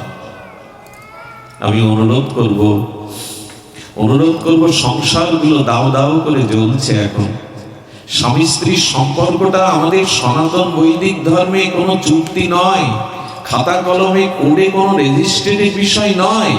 ব্রাহ্মণকে, অগ্নিকে, দেবতাকে সাক্ষী রেখে বৈদিক মন্ত্রের উচ্চারণের দ্বারা আমরা যাকে গ্রহণ করি, এই গ্রহণটা জন্ম জন্মান্তরে। একটা জিনিস বলি, যাকে আমরা পেয়েছি, যেমন পেয়েছি তাতে সন্তুষ্ট হন। অন্যের দেখে কল্পনা প্রমাণ হয়ে যায় না। আপনার যোগ্যতা, কর্মফল অনুযায়ী আপনি যে সংসারে যাকে পেয়েছেন ওইখানেই ফুল ফোটাতে চেষ্টা করুন। চেষ্টা করলে পাহাড়েও ফুল ফোটানো যায়। ধৈর্য থাকলে, সতীত্ব থাকলে, নিজের ভিতরে যদি ধৈর্যশালীলতা থাকে, সুব্যবহার থাকে, তাহলে কত মাতালকেই, কত অসুরকেই সৎ চরিত্রবান করতে দেখেছি আমরা এই চোখে, এইটুকু বয়সে। পারে নাকি মায়েরা সেবা দিয়ে, ভালোবাসা দিয়ে তারা পাহাড়েও ফুল ফোটাতে পারে, দৈত্যকেও তারা দেবতা বানাতে পারে। এ ক্ষমতা মায়েদের আছে। মনে আছে সেই কথা, বলো না, মনে আছে সেই কথা? আরে এক স্বামী জুয়াখোর, মদখোর, স্ত্রী মানে সেই সতী সাধ্বী রমণী, স্বামীর কাজে উপদেশ দিয়েও, বাধা দিয়েও যখন তাকে আটকাতে পারলো না, তখন তাকে ছেড়ে দিল ভাগ্যের হাতে। তো নেশাগ্রস্ত, পরস্ত্রীতে আসক্তি হতে হতে জরাগ্রস্ত হয়ে গেল, হাত পা পড়ে গেল। তো স্বামীকে লোকের বাড়ি দাসীগিরি করে, ঝিগিরি করে খাওয়ায়। স্বামীর দিকে তাকে একদিন বলছেন, তোমার আর কোনো মনে ইচ্ছা আছে জানালে আমাকে জানাতে পারো, আমি চেষ্টা করে দেখবো। কি বললো জানেন? কারণ মানুষের শরীর বিদ্ধ হয়, মন বা বাসনা বা কামনা বিদ্যা। দেখবেন মরার সময় আমাদের শরীর শিথিল হয়ে আসে, চোখে দেখতে পায় না, সমস্ত ইন্দ্রিয়গুলো তাদের কার্যকারী ক্ষমতা হারিয়ে ফেলে, অবশ হয়ে যায় শরীর। কিন্তু মন বিদ্ধ, মনে কোনো রোগ আসে না। মন তখন বলবতী হয়ে সারা জীবনের স্মৃতিগুলো মনে করতে পারে। কামনা কখনো বিদ্ধ হয়? বাসনা কখনো বিদ্ধ হয়? বিদ্ধ হয় না। শরীর বিদ্ধ হয়, কিন্তু কামনা বাসনা মন বিদ্ধ। এই জন্য মনে মনে ওই সময় চিন্তাগুলো উদয় হয়। তো সেই স্বামী কি বলছে জানেন? অমুক গ্রামে একজন অপূর্ব সুন্দরী গণিকা পতিতা আছে, আমি এক রাত্রি তার কাছে কাটাতে চাই। চিন্তা করতে পারেন? মানে তার বাসনা এখনো স্ত্রী জানতে পেরে ওই গ্রামে সন্ধান নিলেন। সন্ধান নিয়ে সেই সুন্দরী গণিকার কাছে গিয়ে বললেন, দিদি, তোমার যদি কাজের দাসী লাগে তুমি এই অভাগিনীকে রাখতে পারো। পরিচয় দিলেন না, প্রথমে কিছু বললেন না। এই দেখুন, 6 মাস ধরে প্রাণ ঢালা সেবা করে তার কাছ থেকে বেতন নিত না। আমি চাইলে আমি প্রয়োজন হলে চেয়ে নেব দিদি। 6 মাস পরে বলছে, তোমার মতো মানুষ কি হয়? আরে এই যুগে তোমার মতো মানুষ পাওয়া, কিছু নিচ্ছ না, 6 মাস ধরে সেবা করে যাচ্ছ, মায়ের মতো, বড় দিদির মতো, কিছু তো নাও। সেদিন হাত দুটো জড়িয়ে ধরে বললেন, একটা জিনিস আজকে চাওয়ার আছে, কথা দাও দেবে। তার স্বামীর ইচ্ছার কথাটা জানালেন। পতিতা হলেও সে তো মাতৃজাতির অহনি কেঁদে ফেললেন। এরকম স্ত্রী পেয়েও, সতী পেয়েও যার এই প্রলোভন, বলে আমি তোমার ইচ্ছা পূর্ণ করব, তাকে নিয়ে এসো। এই ঘটনাটা চৈতন্য চরিতামৃতের পাতায় স্থান পেয়েছে। সাধারণ ঘটনা না, গল্প নয়, উপন্যাস নয়। ওই স্ত্রী, এই বিপ্রের স্ত্রী তখন কি করলে জানেন? স্বামী ভালো করে হাঁটতে পারে না, তো তাকে ধরে করে নিয়ে যাচ্ছে সেই গণিকার প্রাসাদে। আর ওখানে একজন ঋষি তীরের উপরে বসে জঙ্গলে তপস্যা করছিলেন, জঙ্গলের পথ। ওর তো পা মেঘলা, বল নেই, ওই পাটা ঋষির ধ্যানস্থ ঋষির গায়ে লেগে গেছে। ধ্যানের মধ্যে দিয়ে বললে, কে রে পাপিষ্ট, আমি তীরের উপরে এই জাতীয় ভজন করছি, ক্লেশ কষ্ট স্বীকার করছি, এরপরেও আমাকে কষ্ট দিলি, কে তুই? আমি তোকে অভিশাপ দেব, আগামীকাল সূর্য উদয়ে যেন তোর মৃত্যু হয়। স্বামীকে পাশে বসিয়ে এই সতী হাহাকার করে উঠলেন, হে মুনি, হে আচার্য, ক্ষমা করুন, লঘু অপরাধে গুরুদণ্ড দিবেন না। আমার স্বামী অসুস্থ, অসাবধানতায় লেগে গেছে, ক্ষমা করে দিন। চোখের জলে চরণে যত নিবেদন করে, বলল ঋষি বাক্য ফিরে আসে না, বৃথা হয় না, এ অভিশাপ খাটবে। যখন কাঁদতে কাঁদতে অনুরোধ করতে করতে চোখের জলে শুনল না, তখন বলছে, শোনো, তবে আমিও প্রতিজ্ঞা করছি, আগামী কালের সূর্য উদয় হবে না যদি আমি সতী হই। বিশ্বাস করুন, সূর্য উদয় আর হয়নি। ব্রহ্মা টনক নড়ে গেল, সৃষ্টি তো নষ্ট হবে যদি সূর্য উদয়, ধ্বংস হবে, সমস্ত সৃষ্টি তো রসতলে যাবে। ব্রহ্মা বিষ্ণু মহেশ্বর পরিকল্পনা করে বললেন, ওই সতীর কাছে যান। সতী যদি অভিশাপ ফিরিয়ে না নেয় প্রতিজ্ঞা, তবে পৃথিবীর গতি থেমে যাবে, সৃষ্টি রসতলে যাবে। ব্রহ্মা এসে বলছেন, মা, তোর প্রতিজ্ঞা ফিরিয়ে নে, না হলে সৃষ্টি আর রক্ষা করা যাবে না। আমি প্রজাপতি ব্রহ্মা। বলেন, ব্রহ্মা পিতামহ, আপনি যেমন আপনার সৃষ্টি বাঁচানোর জন্য আমার কাছে এসেছেন, তেমন আমার সৃষ্টি, আমার সম্পদ তো আমার স্বামী, যদি সে না বাঁচে আমার সৃষ্টিও তো ধ্বংস হবে। আমি ফিরিয়ে নিতে পারবো না মা, একটা উপায় আমরা করছি, কিছুক্ষণের জন্য তোর প্রতিজ্ঞা তুলে নে, কথা দিচ্ছি তোর স্বামীকে নিরোগ করে, তোর স্বামীকে সুস্থ করে তোর হাতে ফিরিয়ে দেব। সতী দেখলেন সৃষ্টির কল্যাণে আমার এই কথা মেনে নেওয়া উচিত, প্রতিজ্ঞা তুলে নিলেন। সূর্য তখন মধ্য গগনে। চিন্তা করা যায় সতী বাক্যের কি মহিমা, মধ্য গগনে সেই সূর্য। সঙ্গে সঙ্গে আবার যখন সব কিছু সৃষ্টির ক্রম স্বাভাবিক হলো, ব্রহ্মা তখন তার স্বামীকে সুস্থ করে আর তাকে চির যৌবনময় সুস্থ সুন্দর করে ফিরিয়ে দিল। ইচ্ছা তো ছিল, সেই গণিকার ঘরে যখন নিয়ে গেল, গণিকা কি করেছে জানেন? ঘটনা মন দিন। গণিকা করেছে কি, একটা রূপোর গ্লাসের মধ্যে ইউরিন মানে মূত্র রেখেছে, আর একটা জরাজীর্ণ মাটির পাত্রের মধ্যে শুদ্ধ পানীয় জল রেখেছে। এখন ও তো কষ্ট করে গেছে, স্বামীর সামনে যেই জল পিপাসা লেগেছে, বলতে একটু জল চাই। পিপাসার জল এনেছেন, আচ্ছা কোনটা নেব আমরা? দেখুন, এই যে একটু আগে বাইরের সৌন্দর্যের কথা বলছি না, রূপের সৌন্দর্য, নিজেকে প্রসাধনী দিয়ে নিজেকে সুন্দর করা। আচ্ছা বলুন তো, মাটির পাত্রে যদি শুদ্ধ জল থাকে সেটা নেবেন, না সোনার পাত্রে যদি মদ থাকে সেটা নেবেন? পিপাসা লাগলে মাটির পাত্রে যে শুদ্ধ পানীয় জল, শীতল জল, এটা নেবেন, না সোনার পাত্রে যদি মদ থাকে সেটা নেবেন? মাটির পাত্রে জলই নেই। বাইরের সৌন্দর্য সৌন্দর্য নয়, বেশি দিন থাকে না, বেশি দিন এর দ্বারা জগতে নিজের স্থান করে নেওয়া যায় না। ভেতরের সৌন্দর্যই সৌন্দর্য। বৃন্দাবনে গিয়ে দেখেছি যারা 30-40 বছর কোনো মায়েরা ঘরে ভজন করছে, তাদের দিকে তাকানো যায় না, তাদের জ্যোতিতে দেখলেই মাথাটা নত হয়ে যায় তাদের চরণে। কি তাদের ভেতরের শুদ্ধতা, নাম ভজনের তেজ তাদের মধ্যে। সৌন্দর্য কি বাইরে হয়? বাইরে হয় না। নিজের ভেতরটা যদি মর্যাদা, গুরুজনকে যারা শ্রদ্ধা করে, যারা জগতে অন্যের অকল্যাণ চিন্তা করে না, অসৎ চিন্তা করে না, ভগবানের নাম রূপ লীলা ভাবনা করে, তাদের ভেতরের সৌন্দর্যটা বাইরে ঠিকরে আসে জ্যোতি রূপে। দেখলেই মাথা নত হয়, দেখলেই তাদের মা বলতে ইচ্ছা করে। সৌন্দর্য বাইরে সাজিয়ে গুজিয়ে হয় না, ওগুলো মেকি, নকল। নকল দিয়ে, কপটতা দিয়ে কিছু হয় না। সৌন্দর্যটা ভেতরে, এটা আজকে আমরা ভুলে গেছি। বাইরের সৌন্দর্যে আমরা মনোমুগ্ধকার করে। ঘরে গিয়ে দেখুন, সব দেহকে সাজাবার কত কি, পায়ের নখ থেকে মাথার চুল পর্যন্ত দেহ সাজাবার সব কিছু রয়েছে, কিন্তু ভেতরটা সুন্দর করার কোনো প্রসাধনী ওখানে নেই। এই জন্য তো হরি কথা, এই জন্য তো সাধু সঙ্গ, এই জন্য তো গীতা ভাগবতের বাণী, এটা ভেতরকে সুন্দর করে দেয়। সেগুলি আমরা মাখতে, গ্রহণ করতে, ঘরে রাখতে চাই না। ঘরে সব প্রসাধনী, নিজেকে সাজাবার জায়গা। কিন্তু যখন গেল তখন সোনার গ্লাস ধরেছে। ওই যে সোনার গ্লাসে কি রাখার, উপর গ্লাসে ইউরিন, মূত্র। যেই ধরেছে এই গণিকা সুন্দরী বলছে, দাঁড়াও দাঁড়াও মূর্খ, হ্যাঁ তুমি কি জানো এই রূপার গ্লাসে আছে ইউরিন, মূত্র, যেটা পানের যোগ্য না, স্পর্শের যোগ্য না। আর এই জল, এই মাটির পাত্রে আছে পানীয় জল। সঙ্গে সঙ্গে ওটা ছেড়ে দিয়ে তখন জল নিতে গেছে।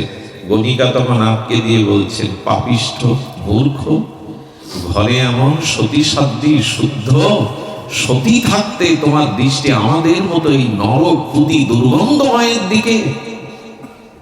তখনই ওনার জ্ঞান ফিরল এবং এই সতী স্বামীকে নিয়েই সাধনায় ব্রতী হল। মেয়েদের জীবনে সফলতা কোথায় জানেন? স্বামীকে যদি ভগবানমুখী করে একসাথে ভজন করা যায়, এর থেকে বড় তপস্যার কিছু নাই। স্বামীকে যদি ধর্মমুখী করে একসাথে ভজন করা যায়, সুসন্তান এমনি এমনি আসে না, এইগুলো তার সূত্র। স্বামীর প্রতি টান যেমনই সন্তান জীবন পায় তেমনি,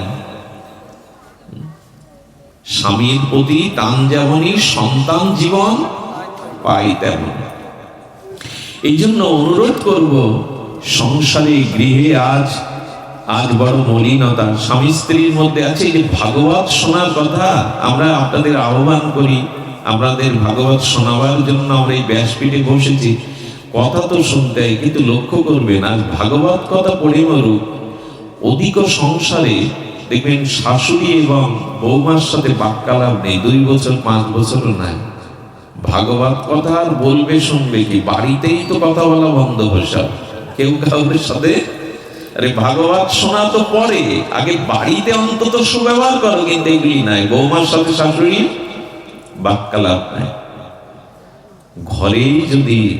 ঘরেই যদি বাক্যালাপ বন্ধ হয়, কথা বন্ধ হয়, তার বাইরে ভাগবত কি শুনবো? কথা তো ওখানেই বন্ধ হয়ে গেছে। আরে দেখুন, আশ্চর্য হতে হয়, স্বামী স্ত্রী যদি একমুখী। আপনারা বলবেন বিল্লমঙ্গল বলা সহজ, মঙ্গলজি বলছেন, কিন্তু পাওয়াটা বড় দুরূহ, এরকম পাওয়া যায় না। কিন্তু চেষ্টা তো করবেন। চেষ্টা কখনো, সৎ চেষ্টা কখনো বৃথা হয় না। আরে আপনার ক্ষমতা না থাকতে পারে, চোখের জলে যদি গোবিন্দকে জানান, প্রার্থনা করেন, ভগবানের পক্ষে কিছু অসম্ভব না। তিনি এমন কোন ঘটনা ঘটাবেন, ওর স্বামী ধর্মমুখী হতে বাধ্য হয়ে যাবে। প্রার্থনা তো করবেন ভগবানের কাছে, নিবেদনটা তো তার কাছে করে দেখুন। সর্বশক্তিমান কর্তম, হ্যাঁ, কর্তম অকর্তম অন্যথা কর্তম সর্বদা কর্তম, ভগবানের পক্ষে অসম্ভব কি? কিছুই না, সবই সম্ভব। এই জন্য প্রার্থনা তো করতে পারেন। আচ্ছা, পার্বতীকে কোলে নিয়ে ভগবান শিব হরি কথা বলছেন, এই দেখুন কি শিক্ষা দিয়েছেন আমাদের ভগবান আচার্যগণ।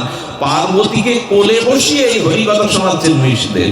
সংকেত দিচ্ছে কি, ধর্মকর্ম স্ত্রীকে সাথে নিয়ে করো, স্বামীকে সাথে নিয়ে করো, যতটুকু সময় পাও। আমি দেখেছি আদর্শ সংসারে, আমার ছোটবেলায় পিতামাতাকেও দেখার ভাগ্য হয়েছে, এক জায়গায় বসে আহ্নিক করতেন তারা, মাঝখানে কোলে হয়তো আমাদের বসিয়ে রাখতেন। এই আদর্শগুলো এখন আর দেখা যায় না। ঠাকুর ঘরে যদি স্বামী স্ত্রী একই সাথে মন্ত্র স্মরণ করে কেমন লাগে বলুন তো? একজন করতাল বাজাচ্ছে, একজন আরতি দেখাচ্ছে, কেমন লাগে? আর এই গৃহটাই স্বর্গ হয়ে ওঠে, গৃহটাই মন্দির হয়ে ওঠে। সন্তান আদি নিয়ে স্বামী স্ত্রী যদি সন্ধ্যায় একটু ঝাঁস কাসর বাজিয়ে হরিনাম করে, সে গৃহ না মন্দির হয়ে ওঠে, স্বর্গভূমি হয়ে ওঠে। সন্ধ্যায় টেলিভিশন চলে অথচ নাম কীর্তন চলে না, হাতে জপের মালা ওঠে না অথচ রিমোট ওঠে। এই তো আমাদের পরিণতি। গৃহটাই আজ অভিশপ্ত করে ফেলেছি। প্রতিটা গৃহ দাও দাও করে অশান্তির অনালে জ্বলছে। এখানে কেউ কারোর সাথে বাক্যালাপি নেই, কেউ কাউকে মেনে নিতেও পারে না।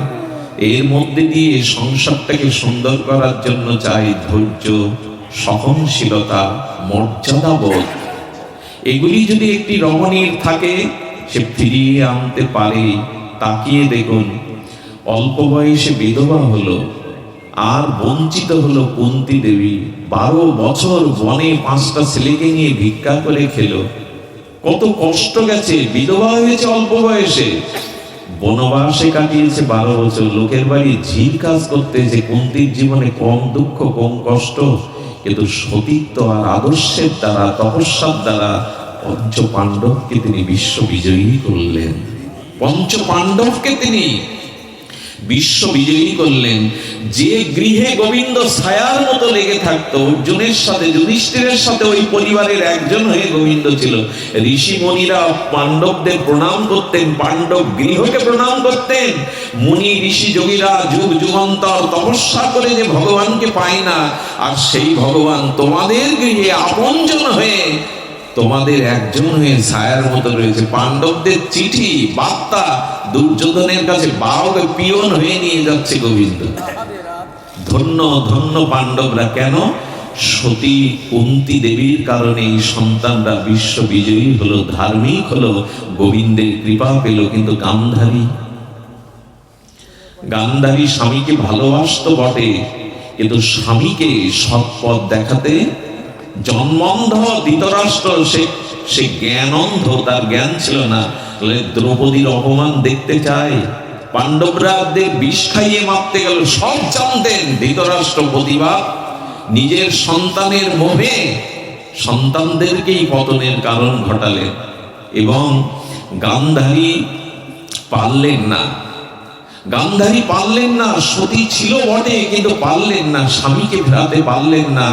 সন্তানদের প্রতি অতি মোহের কারণে দুর্যোধনের কোনো কাজে গান্ধারী বাধা দিতে পারতেন না। এই অতি মোহ, সন্তান পালন করতে গিয়ে যে পিতামাতা অতি মোহগ্রস্ত হয়ে যায়, তারা সন্তানকে পালন করতে পারবে না। আজ কি দুর্দশা হয়েছে, শিক্ষক ও ছাত্রকে মারতে পারবে না, শাসন করতে। এগুলো খুব ভালো জিনিস না। আমার সন্তানকে মারলো বলে মিটিং ডাকবো, কেন মারলে, এরকম আদর ভালো না। আর এই শিক্ষকের গুরুজনের শাসন যারা পায়নি, এরা মানুষ হতে পারবে না। সব কিছু ওলট পালট হয়ে গেছে। অতি আদর, অতি যত্ন কোন সন্তানকে প্রকৃত অর্থে মানুষ করতে পারে না। ওকে শাসনে রাখতে হবে, ওকে কষ্ট অনুভব করাতে হবে।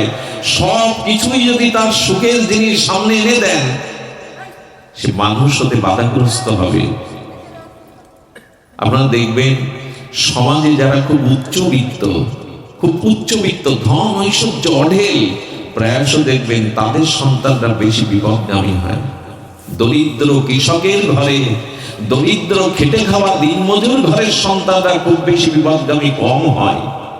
কারণ তারা ভোগ ঐশ্বর্য চাইলেই পায় না। কারা জুয়ার আড্ডায় কারা যায়, নেশাভান কারা করে? যাদের হাতে অর্থ আছে। এই জন্য পরিবারে শুধু বিল্ডিং আর অর্থ, সন্তান যা চাই তাই যদি দিতে থাকেন, তাকে মানুষ করতে পারবেন না। শাসন চাই, অনুরাগের সাথে সাথে শাসন চায়। শুধু ভক্তমণ্ডলী, কুন্তী পেরেছিল, গান্ধারী পারেনি। অতি মোহ, অতি স্নেহ, সন্তানের সব কাজে বাধা না দেওয়ায়, শাসন না করায় আজকে কৌরবদের ধ্বংসের পরিণতি ডেকে আনলো। আর এর মূল কারণ হলো ধৃতরাষ্ট্র কামনার বশবর্তী হয়ে এদের জন্ম দিয়েছিলেন, আর কুন্তী বা পাণ্ডু সাধনার দ্বারা এদের জন্ম দিয়েছিলেন। তাই একজনেরা হলো কামস সন্তান, আর একজনেরা হলো ধর্মজ সন্তান। তা আমাদের ঘরে যারা আসছে তাদের কি রূপে আমরা জন্ম দেব? এই যে মামনি গৌরাঙ্গীর মুখে আজ আমরা অন্ন দিতে এসছি না, আমি তার মাকে অত্যন্ত শ্রদ্ধা করি। আমাকে সে বড় ছেলের মতো বলে এবং অনুভব করে। আমি তাকে দেখেছি গর্ব নিয়ে উনি চলতে পারছেন না, গর্ভবতী অবস্থায় অনেক দূরে পাঠ শুনতে যেত। ভগবানের কাছে অবিরাম প্রার্থনা করেছে, বাবা আপনি আমার বড় পুত্রের মতো আশীর্বাদ করুন, যেই আসুক আমার গর্ভে, আমার কোলে, আমি যেন তাকে মানুষ করতে পারি। সেই পূর্ব থেকেই তার ভিতরে এই উৎকণ্ঠাটা ছিল, একটা ব্যাকুলতা ছিল। নাহলে এরকম মামনির জন্য গালে ভাতে সবার কি আর সাধুগুরুর কৃপা হয়, ভক্ত অনুষ্ঠান হরিনাম হয়? তার ভেতরে একটা উৎকণ্ঠা ছিল, ব্যাকুলতা ছিল, যেই আসুক যেন তাকে মানুষ করতে পারি, সৎ অভিমুখী করতে পারি। তারা ছুটে গেছে, বৈষ্ণবপদ বাবার কাছ থেকে দীক্ষা নিলেন, আশ্রয় নিলেন, চেষ্টা করেছেন। আজকে স্বামী স্ত্রী সন্তান জন্ম দিচ্ছে, অথচ তাদের মধ্যে দীক্ষা শিক্ষা নেই। কি হবে এই সন্তান? শাস্ত্রে বলেছে অদীক্ষিত ব্যক্তির হাতের জলও শুদ্ধ নয়। যারা ভগবান না, দেখুন এই কথাটা অহিতুক ভাববে না, এই কথাটা অযৌক্তিক ভাববে না। আমাদের নিমাই অর্থাৎ মহাপ্রভু গৌরাঙ্গ সুন্দর যখন জন্মালেন, মায়ের বুকে দুধ টেনে খাচ্ছেন না। সতীমার মায়ের বুক দুগ্ধ টেনে খাচ্ছেন না।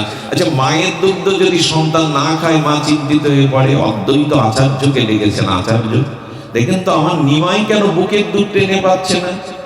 সতীমাকে ঘর থেকে বের হতে বললেন। মহাপ্রভুকে স্তব করে আচার্য বললেন, প্রভু মা কষ্ট পাচ্ছে, মায়ের দুগ্ধ কেন টেনে পাচ্ছ না?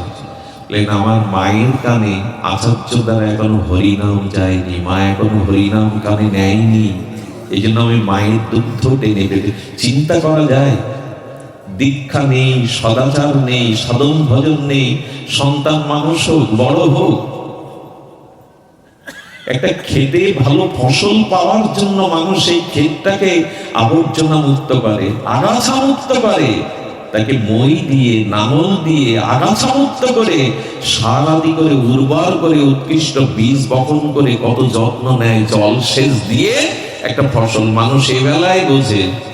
কিন্তু এই সংসারের সব থেকে বড় প্রদীপ যারা পূর্বপুরুষকে উদ্ধার করবে, সেই সন্তানের জন্য কোনো চেষ্টা নেই যে কখন গর্ভে ধারণ করতে হবে, কিরূপ সাধনা করতে হবে, কেমন করে আদর্শ সন্তানকে গর্ভে ধারণ করা যাবে, কোন সময়ে জন্ম হলে, কোন তিথিতে জন্ম হলে, কোন ভাবের দ্বারা জন্ম হলে সে সুসন্তান হবে, আদৌ তার সাধনা চেষ্টা নাই।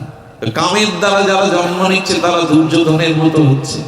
তাদের পতন ছাড়া, অহংকার ছাড়া, দাম্ভিকতা ছাড়া আর কি আছে?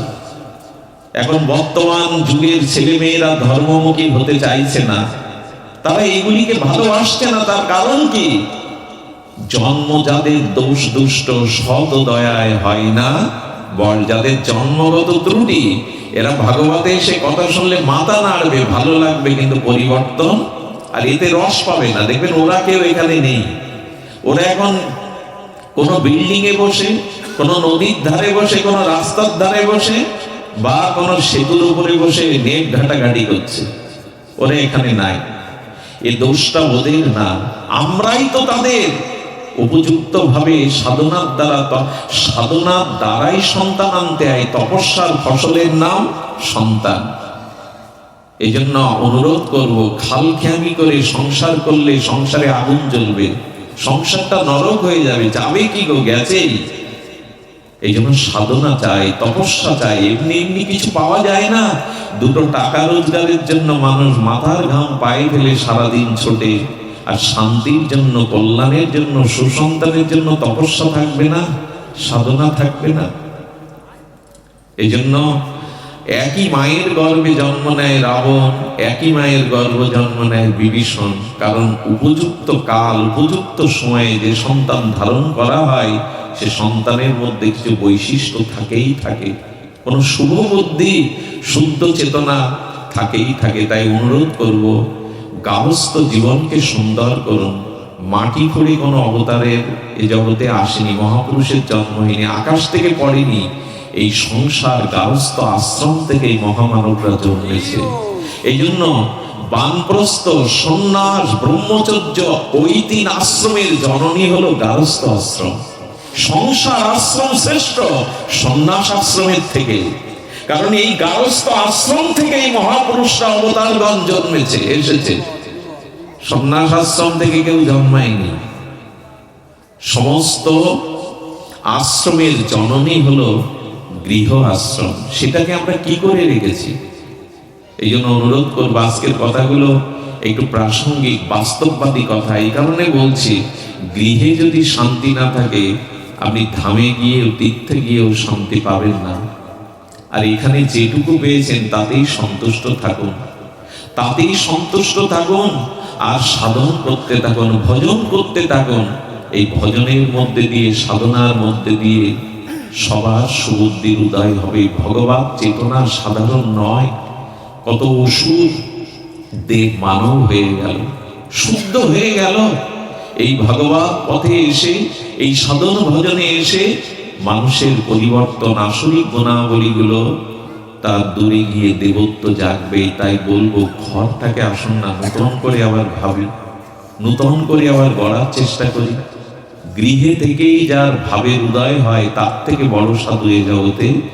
গৃহে থেকেই যার ভাবের উদয় হয় ভগবত ভাবে, এর থেকে বড় সাধু আর কেউ নেই। পরমহংস রামকৃষ্ণদেব বলতেন, ওরে শ্রেষ্ঠ ভক্ত কারা জানিস?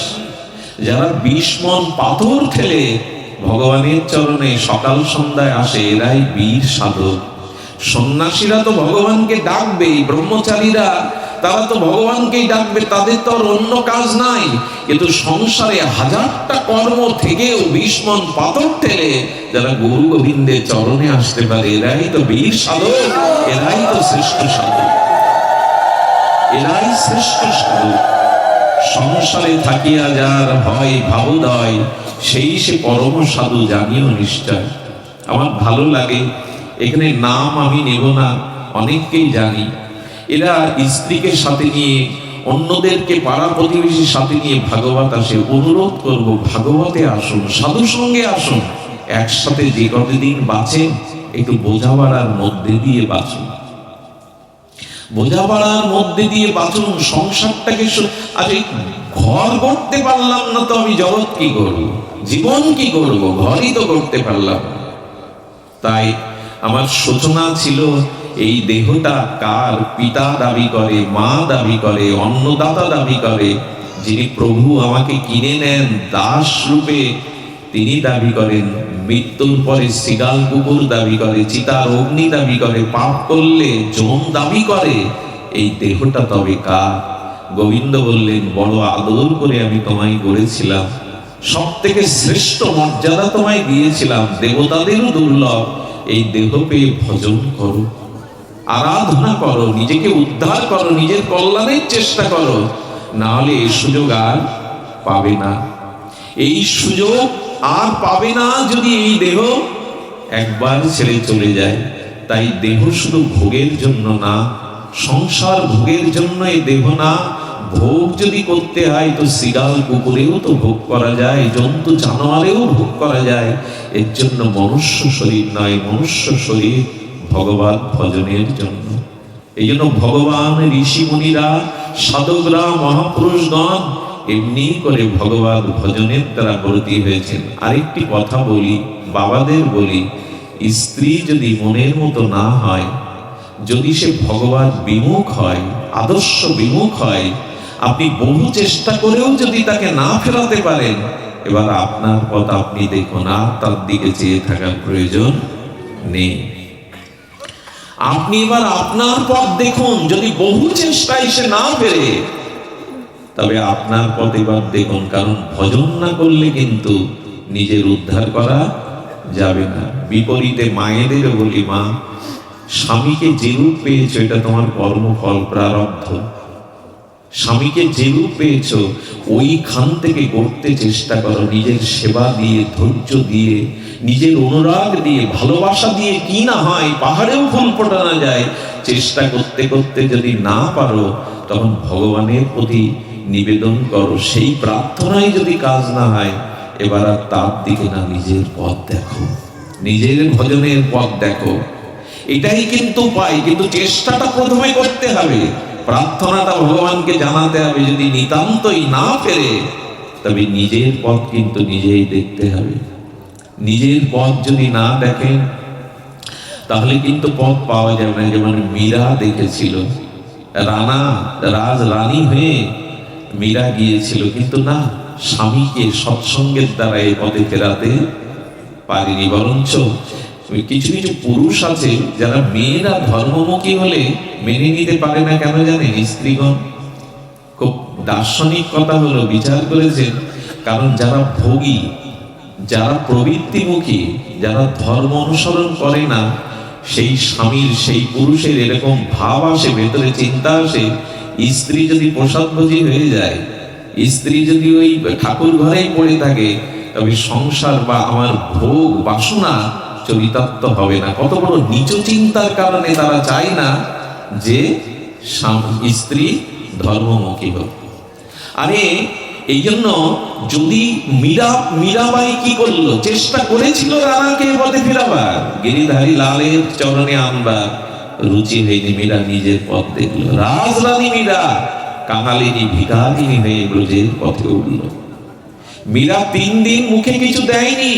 বৃন্দাবনের পথে পথে, বনপথে, যমুনা পুরীনে মীরা মেরে তো গিরিধারী লাল, দোসরা কহ নাই, আমার দ্বিতীয় কেউ নেই আমার গিরিধারী লাল ছাড়া।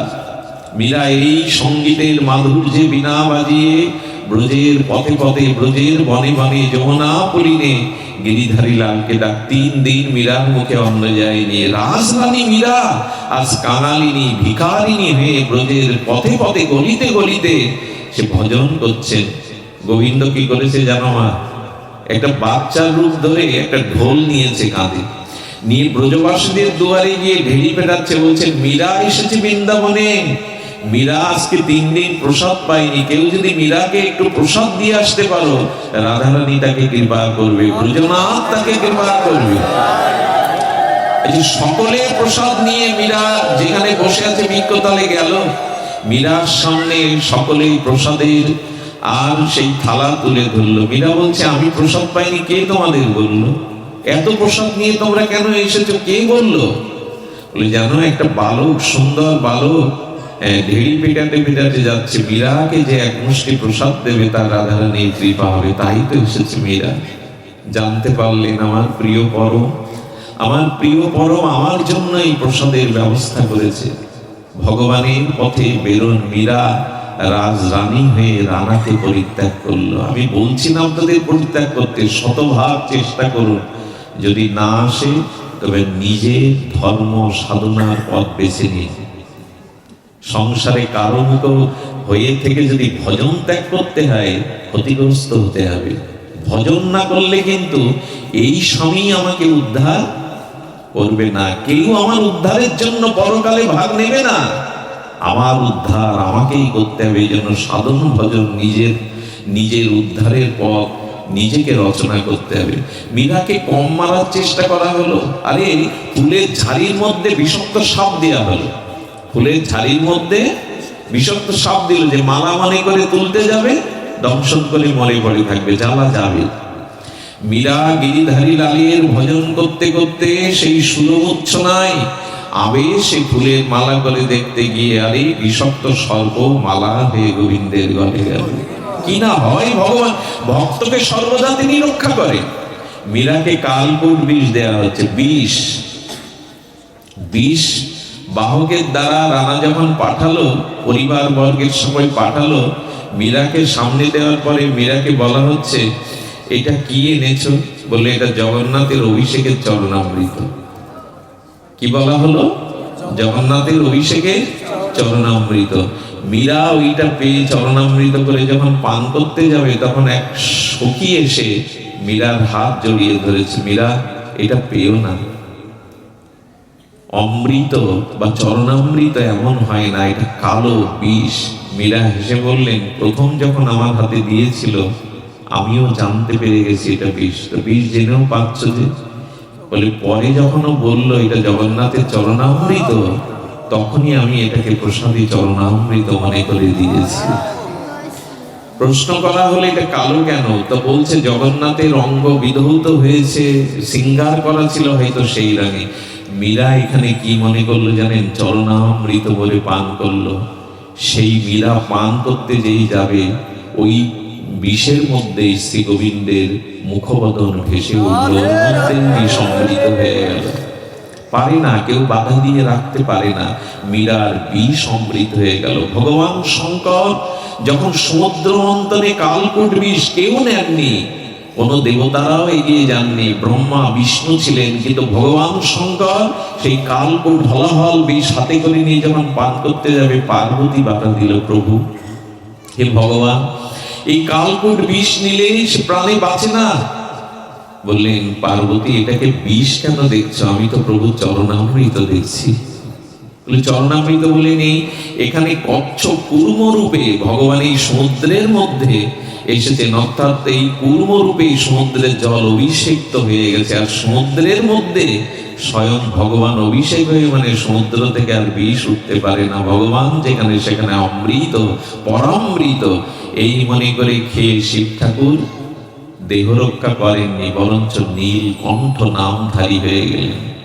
কণ্ঠে বিষ থেমে যাওয়ার কারণ হলো উনি প্রসাদ মনে করে, চরণামৃত মনে করে পেয়েছেন, আর ওনার বুকে আছে রাম নাম, স্বয়ং ভগবান রাঘবেন্দ্র।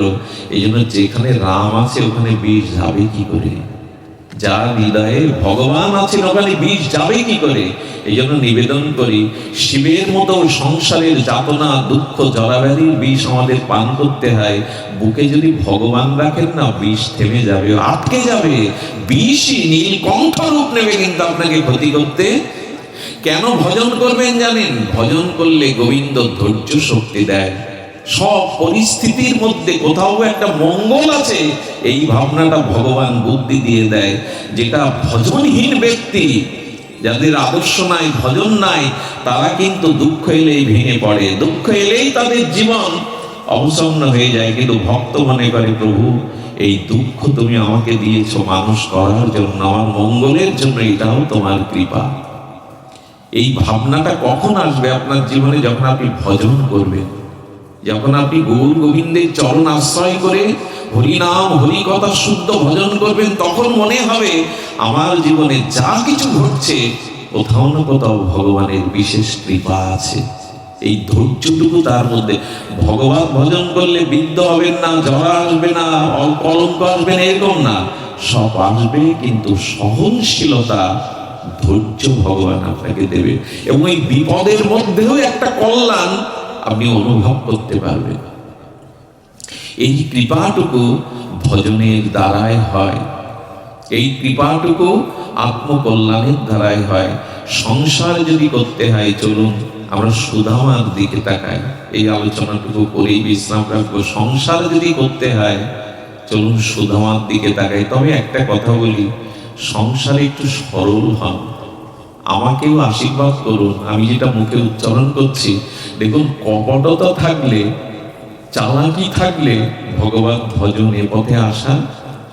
আজ আমরা বড় চালাক হয়ে গেছি, আজ আমাদের ভিতরে সরলতার বড়। দেখুন, একটা দিনের কুটিলতার কারণে সুদামাকে কি জীবন বেছে নিতে হলো, খুব মার্মিক দৃষ্টান্তটা আপনারা মন দিয়ে শুনুন।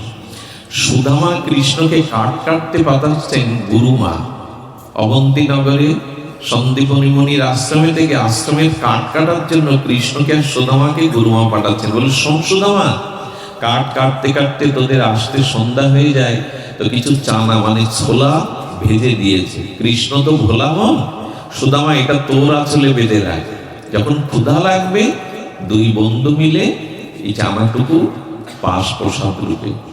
এখন জঙ্গলে গিয়ে ঝড় উঠেছে, আর ঝড় উঠলে আশ্রয় নেওয়ার জন্য দুইজন গাছে উঠেছে। গাছে উঠে দুই গাছে দুইজন, আর এই ঝড় বৃষ্টি মাথায় সুদামার লেগেছে ক্ষুধা, গোবিন্দরও লেগেছে ক্ষুধা। সুদামা কি করেছে জানেন? তখন মনে পড়েছে মা যে চানা ভাজা দিয়েছিল, ওইটুকু চিবাতে শুরু করেছেন। কৃষ্ণের তো বালক বয়সে ক্ষুধা সহ্য করতে পারে না। বলল, কি রে সুদামা, আরে মা যে চানা দিয়েছিল কি করেছিস? বলে, তা কি আর আছে, এই দেখুন চালাকি শুরু করলো, সরলতা বন্ধ করে চালাকি শুরু করলো। ক্ষুধা খুব লেগেছে তো এইটুকু আর কাকে ভাগ দেব? বলে, না রে, তা কি আর খোঁজ আছে? বললো, তো কি একটা কটমট শব্দ হচ্ছে ছোলা জীবনের মতো। বললো, শীত লেগেছে, বৃষ্টি হয়েছে তো দাঁতে দাঁতে ঘর্ষণ হচ্ছে, তাই শব্দ হচ্ছে। এই চালাকি করে বসলো। কৃষ্ণ হাসলেন। যখন ঝড় থেমে গেল আসতে, বলে, সুদামা রে, আজকে আমার সাথে সরলতার পরিচয় নিয়ে দিয়ে তুই যে চালাকি করলি, আমাকে দিলি না, কার্পণ্য করলি, তবে তোকে বেশ কিছুদিন অভাবেই থাকতে হবে। সুদামা সাধারণ, ভগবানকে ফাঁকি দেবেন না, তাকে কিছু দিন, আয়ের একটা অংশ ভগবত সেবায়, বৈষ্ণব সেবায়, সৎ কাজে লাগাতে হয়, নাহলে ওই অর্থ বিপরীতে অভিশপ্ত হয়ে যায়। সন্ত্রাসীর হাতে যাবে, মামলার হাতে যাবে, না রোগের হাতে যাবে। বাড়িতে বছরে অন্তত একটা দিন একটু শুদ্ধ বৈষ্ণব সেবা, অতিথি সেবা, হরিনাম পাঠ দিতে হয়। যার যতটুকু সামর্থ্য এগুলো করতে হয়, নাহলে শ্মশান ভূমি হয়ে যায়। যেখানে হরিনাম নেই, বৈষ্ণবের চরণধূলি নেই, ভগবানের দিব্য ভক্ত পদার্পণ করে না, এটা শ্মশান ভূমি। সে ভূমি শান্তির নিলয় হতে পারে না। সুদামার ওইটুকু কপটতায় ভগবান জগৎকে দেখাচ্ছেন, সুদামা কি অভাবী গো, সুদামা কি সাধারণ? এই কারণে তিনি মনে করেছিলেন দরিদ্রের মধ্যে থাকলে ভোগ বাসনা বেশি আসে না, আমার ভজনটা ঠিক হবে না। কৃষ্ণের বাল্যবন্ধু সুদামা বিপ্র সাধারণ, তার অভাবের কথা আমি যদি বলি আপনারা ধৈর্য রাখতে পারবেন না। 5 বাড়িতে ভিক্ষা করত, কোনোদিন পেত, কোনোদিন পেত না। 4 সন্তান, প্রায় দিন উপবাস করে থাকতো। প্রায় দিন বলতো, কৃষ্ণ দয়া করে জল সেবা করার আজ অধিকার দিয়েছেন।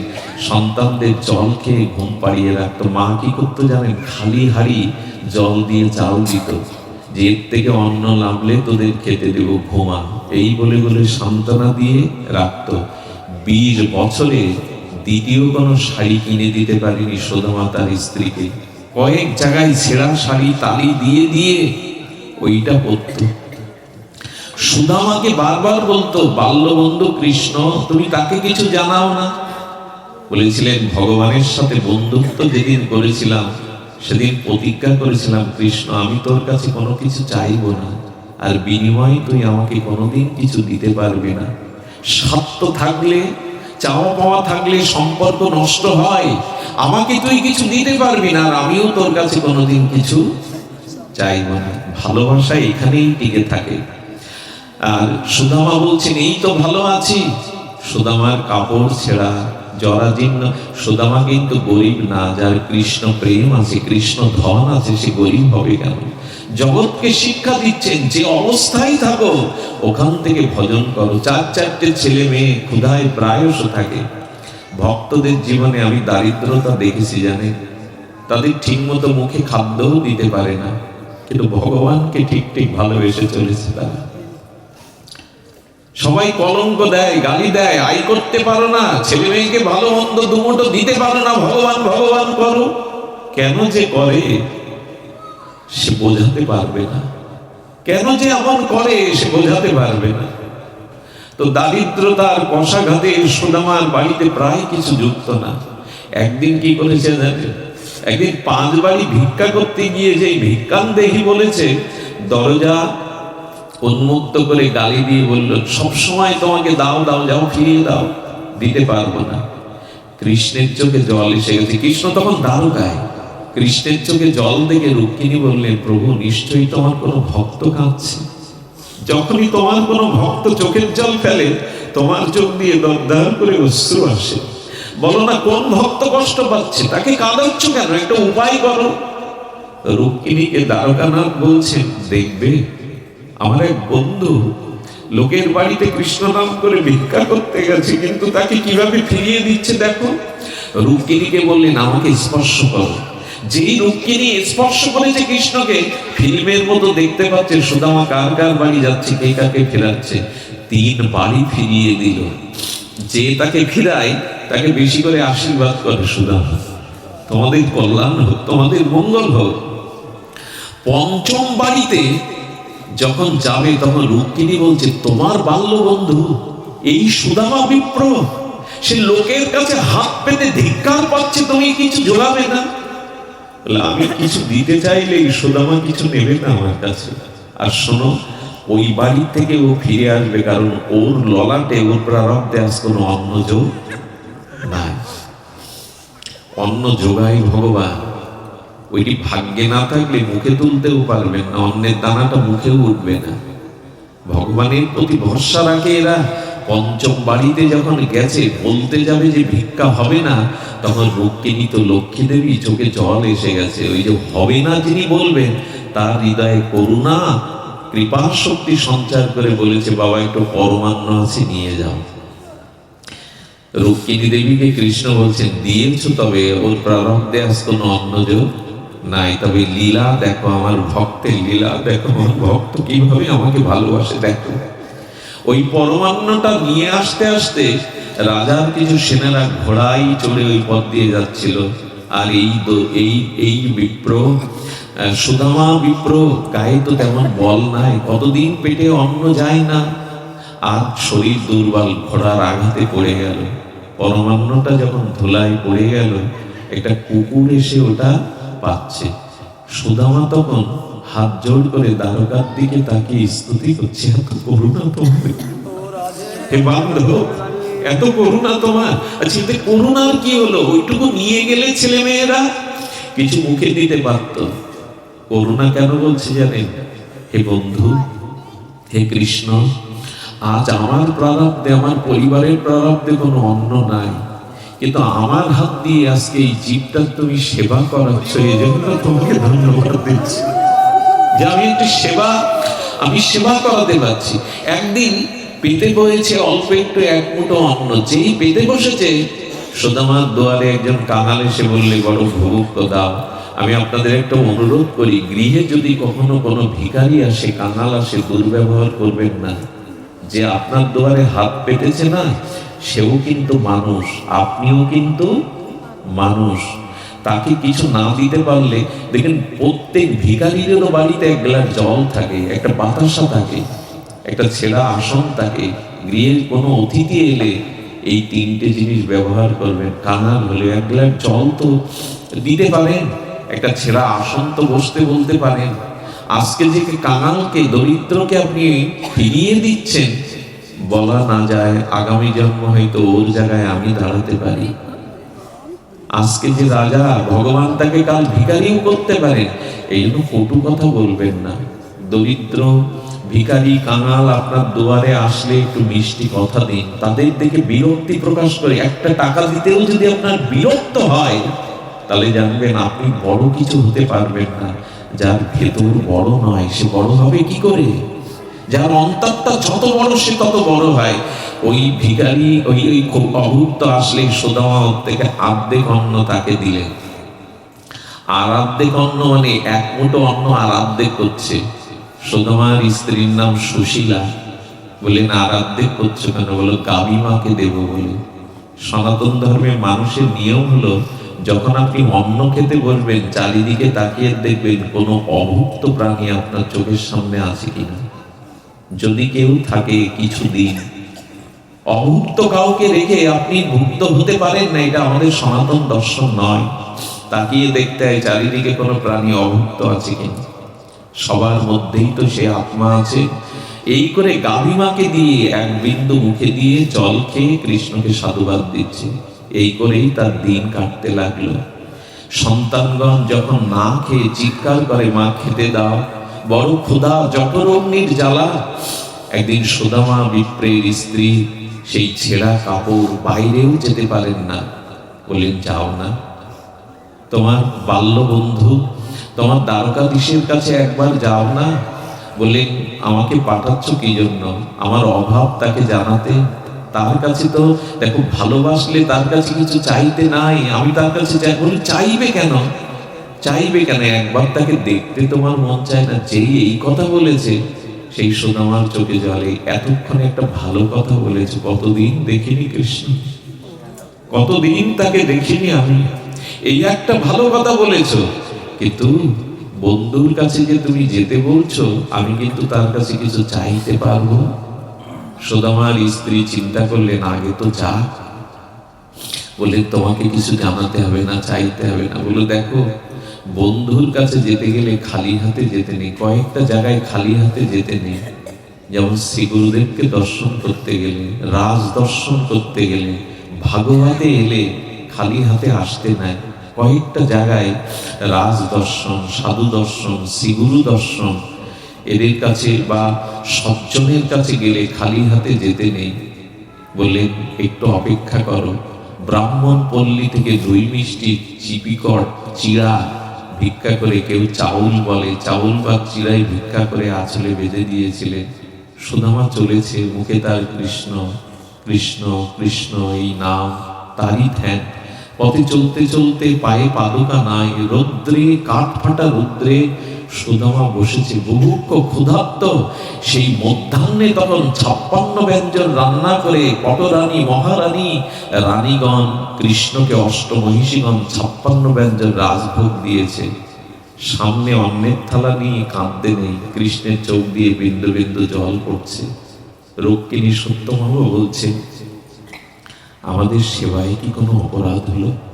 আপনার সেবার কি উপযোগী আমরা নই? বললেন, না রুক্মিণী, আজকে সরিয়ে নাও, রাজভোগ আমার বুকে জুটবে না। বলি, কেন প্রভু, কি অপরাধ হলো? ওই দেখো, সুদামা আমার কাছে আসতে গিয়ে কাঠ ফাটা রুদ্রে বৃক্ষতলে না খেয়ে বসে আছে, আমি এই অন্ন আমার মুখে রুজবে না। সেই দিন রুক্মিণী বলেছিল, সত্যিই তুমি ভক্তাধীন ভগবান, সত্যিই তুমি ভক্তবৎসল ভগবান। সুদামা এসেছিল, যেদিন এসে কৃষ্ণ শুনলেন সুদামা এসেছে, দাঁড়িরা তাকে আসতে দিচ্ছে না, কৃষ্ণ উন্মাদের মতো রাজ সিংহাসন থেকে উঠে ছুটেছিল। রুক্মিণী সত্যভামা দাঁড়িয়ে বলছেন, ভগবান কখনো কোনোদিন এত বিচলিত হননি দ্বারকাধীশ। কার বলরাম আসলেও এত বিচলিত হন না। কার জন্য এত বিচলিত? সবাই দাঁড়িয়ে দেখছে, দ্বারকাধীশ ভগবান এত বিচলিত কোনোদিন হয়নি, আজ কেন এত বিচলিত? দৌড়ে গিয়ে সুদামাকে বুকে জড়িয়ে ধরলেন। এতদিন পরে মনে পড়লো বন্ধুর কথা, শুনবেন। সুদামা ছোটবেলাকার বাল্য বন্ধু, কিন্তু আজ শুধু বাল্য বন্ধু না, আজকে সে ভক্ত। স্বয়ং ভগবান আসনে বসিয়ে নিজের হাতে পা ধুয়ে দিচ্ছেন সুদামা। কেন জানেন? বন্ধু হলে তেমন কাজ করতে পারে না, কিন্তু সুদামা কৃষ্ণ ভক্ত, ভক্ত মনে করে স্বয়ং ভগবান আজ চরণ জল করছেন সুদামা। এই শিক্ষাগুলো আছে। আমরা পয়লা বৈশাখ আসছে, পিতামাতার চরণ জল করি, ওইটুকু ধুয়ে একটু নেই। অনেক বাড়ি গুরুদেব গেলে গুরুদেবের চরণ ধোয়ানো হয়, এটা নিয়ম। সেই সাথে পিতামাতারও চরণ ধোয়াবে, পিতামাতারও চরণ ধোয়া জল পাবে। উচিত হলো এগুলি করা। ভক্ত গৃহে এলে তাকে পাদস্খলন করতে হয়। আগেকার দিনে এগুলো মা ঠাকুমাদের বলে দিতে হতো না, এখন নিয়ম সব চলে গেছে। আমরা একটা অন্য যুগে এসে পৌঁছেছি। এই যে চরণ জল করে কৃষ্ণ মাথায় নিলেন, রুক্মিণী সত্যভামাকে বললেন, এটা তোমরাও মস্তকে নাও, চরণামৃত পান করো।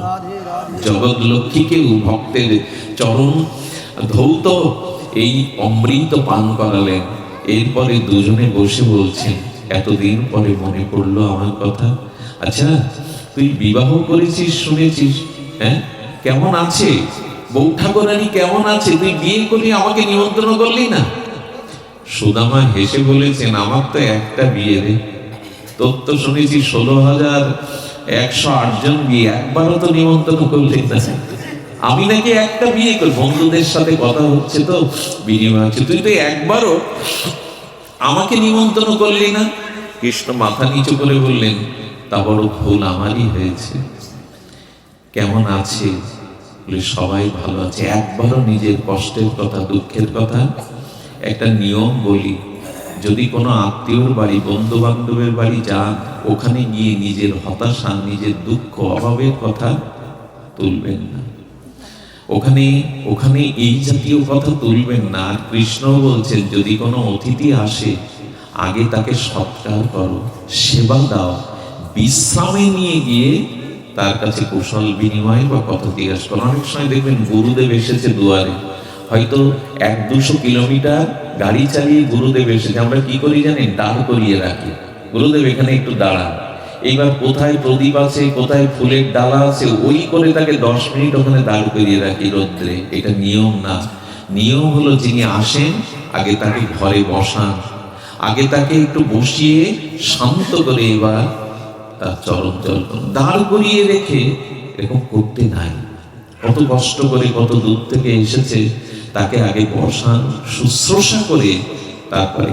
কৃষ্ণ তাই সেবা করিয়ে, হঠাৎ কৃষ্ণ দেখছে ওর যে আঁচলে বাঁধা ছিল ওই 3 মুষ্টি চাউল বা চিপিটক, ওইটার দিকে কৃষ্ণ দৃষ্টি দিচ্ছে, এবং সুদামা দৃষ্টি দিচ্ছে। কৃষ্ণের দৃষ্টি যাতে এদিকে, যে রাস ঐশ্বর্য দেখছি এর মধ্যে এটা বের করা শোভনীয় নয়।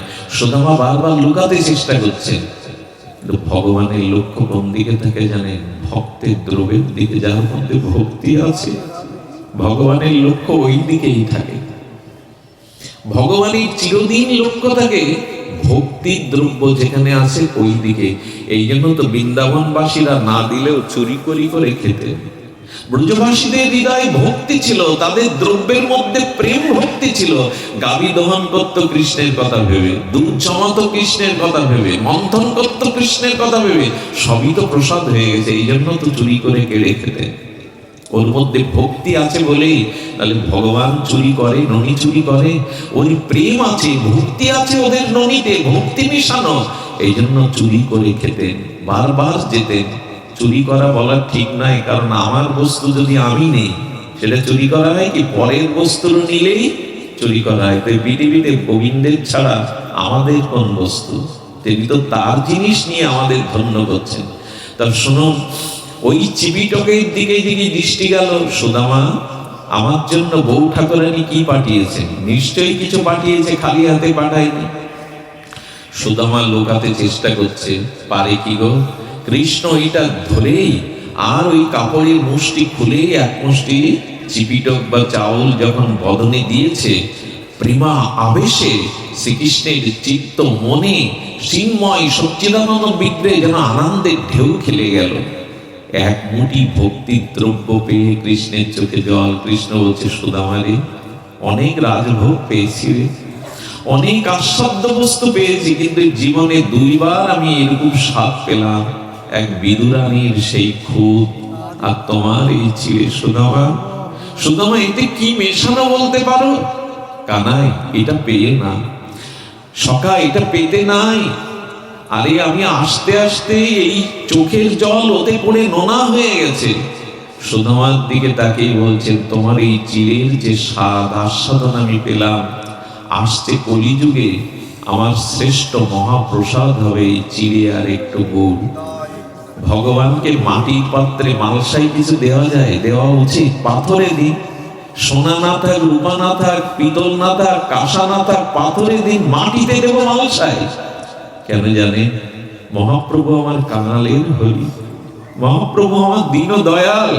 তাই যদি বলছেন তোমাদের কিছু না জোটে, একটা মাটির পাত্রে 1 মুঠো গুড় 1 মুঠো চিড়ে দিয়ে প্রসাদ দিয়ে, ওটা আমার কাছে প্রসাদ না, মহাপ্রসাদ হয়ে যাবে। এই জন্য মহাপ্রভুর ভোগে মালসা ভোগ দেয়া হয়। আসছে কলিযুগে এই চিড়া আমার হবে শ্রেষ্ঠ মহাপ্রসাদ। তাই ভগবানকে একটু চিড়া, একটু গুড় সবতে মিশিয়ে দিলে তিনি প্রসন্ন হন। তিনি কাঙালের হরি। দেখুন, সোনার থালা লাগে না আমার নিতাই গৌরের জন্য, মাটির পাত্র মালসা। ভাবা যায় এটা? এত বড় করুণা তার, এত বড় ভক্ত বৎসল তিনি। শুধু দেওয়ার মন নাই, আমরা বলি সামর্থ্য নাই, চাইছেন তো কিছু না, 1 মুঠো চিড়ে একটু গুড় দিয়ে দিন, এতেই তিনি সন্তুষ্ট হবেন।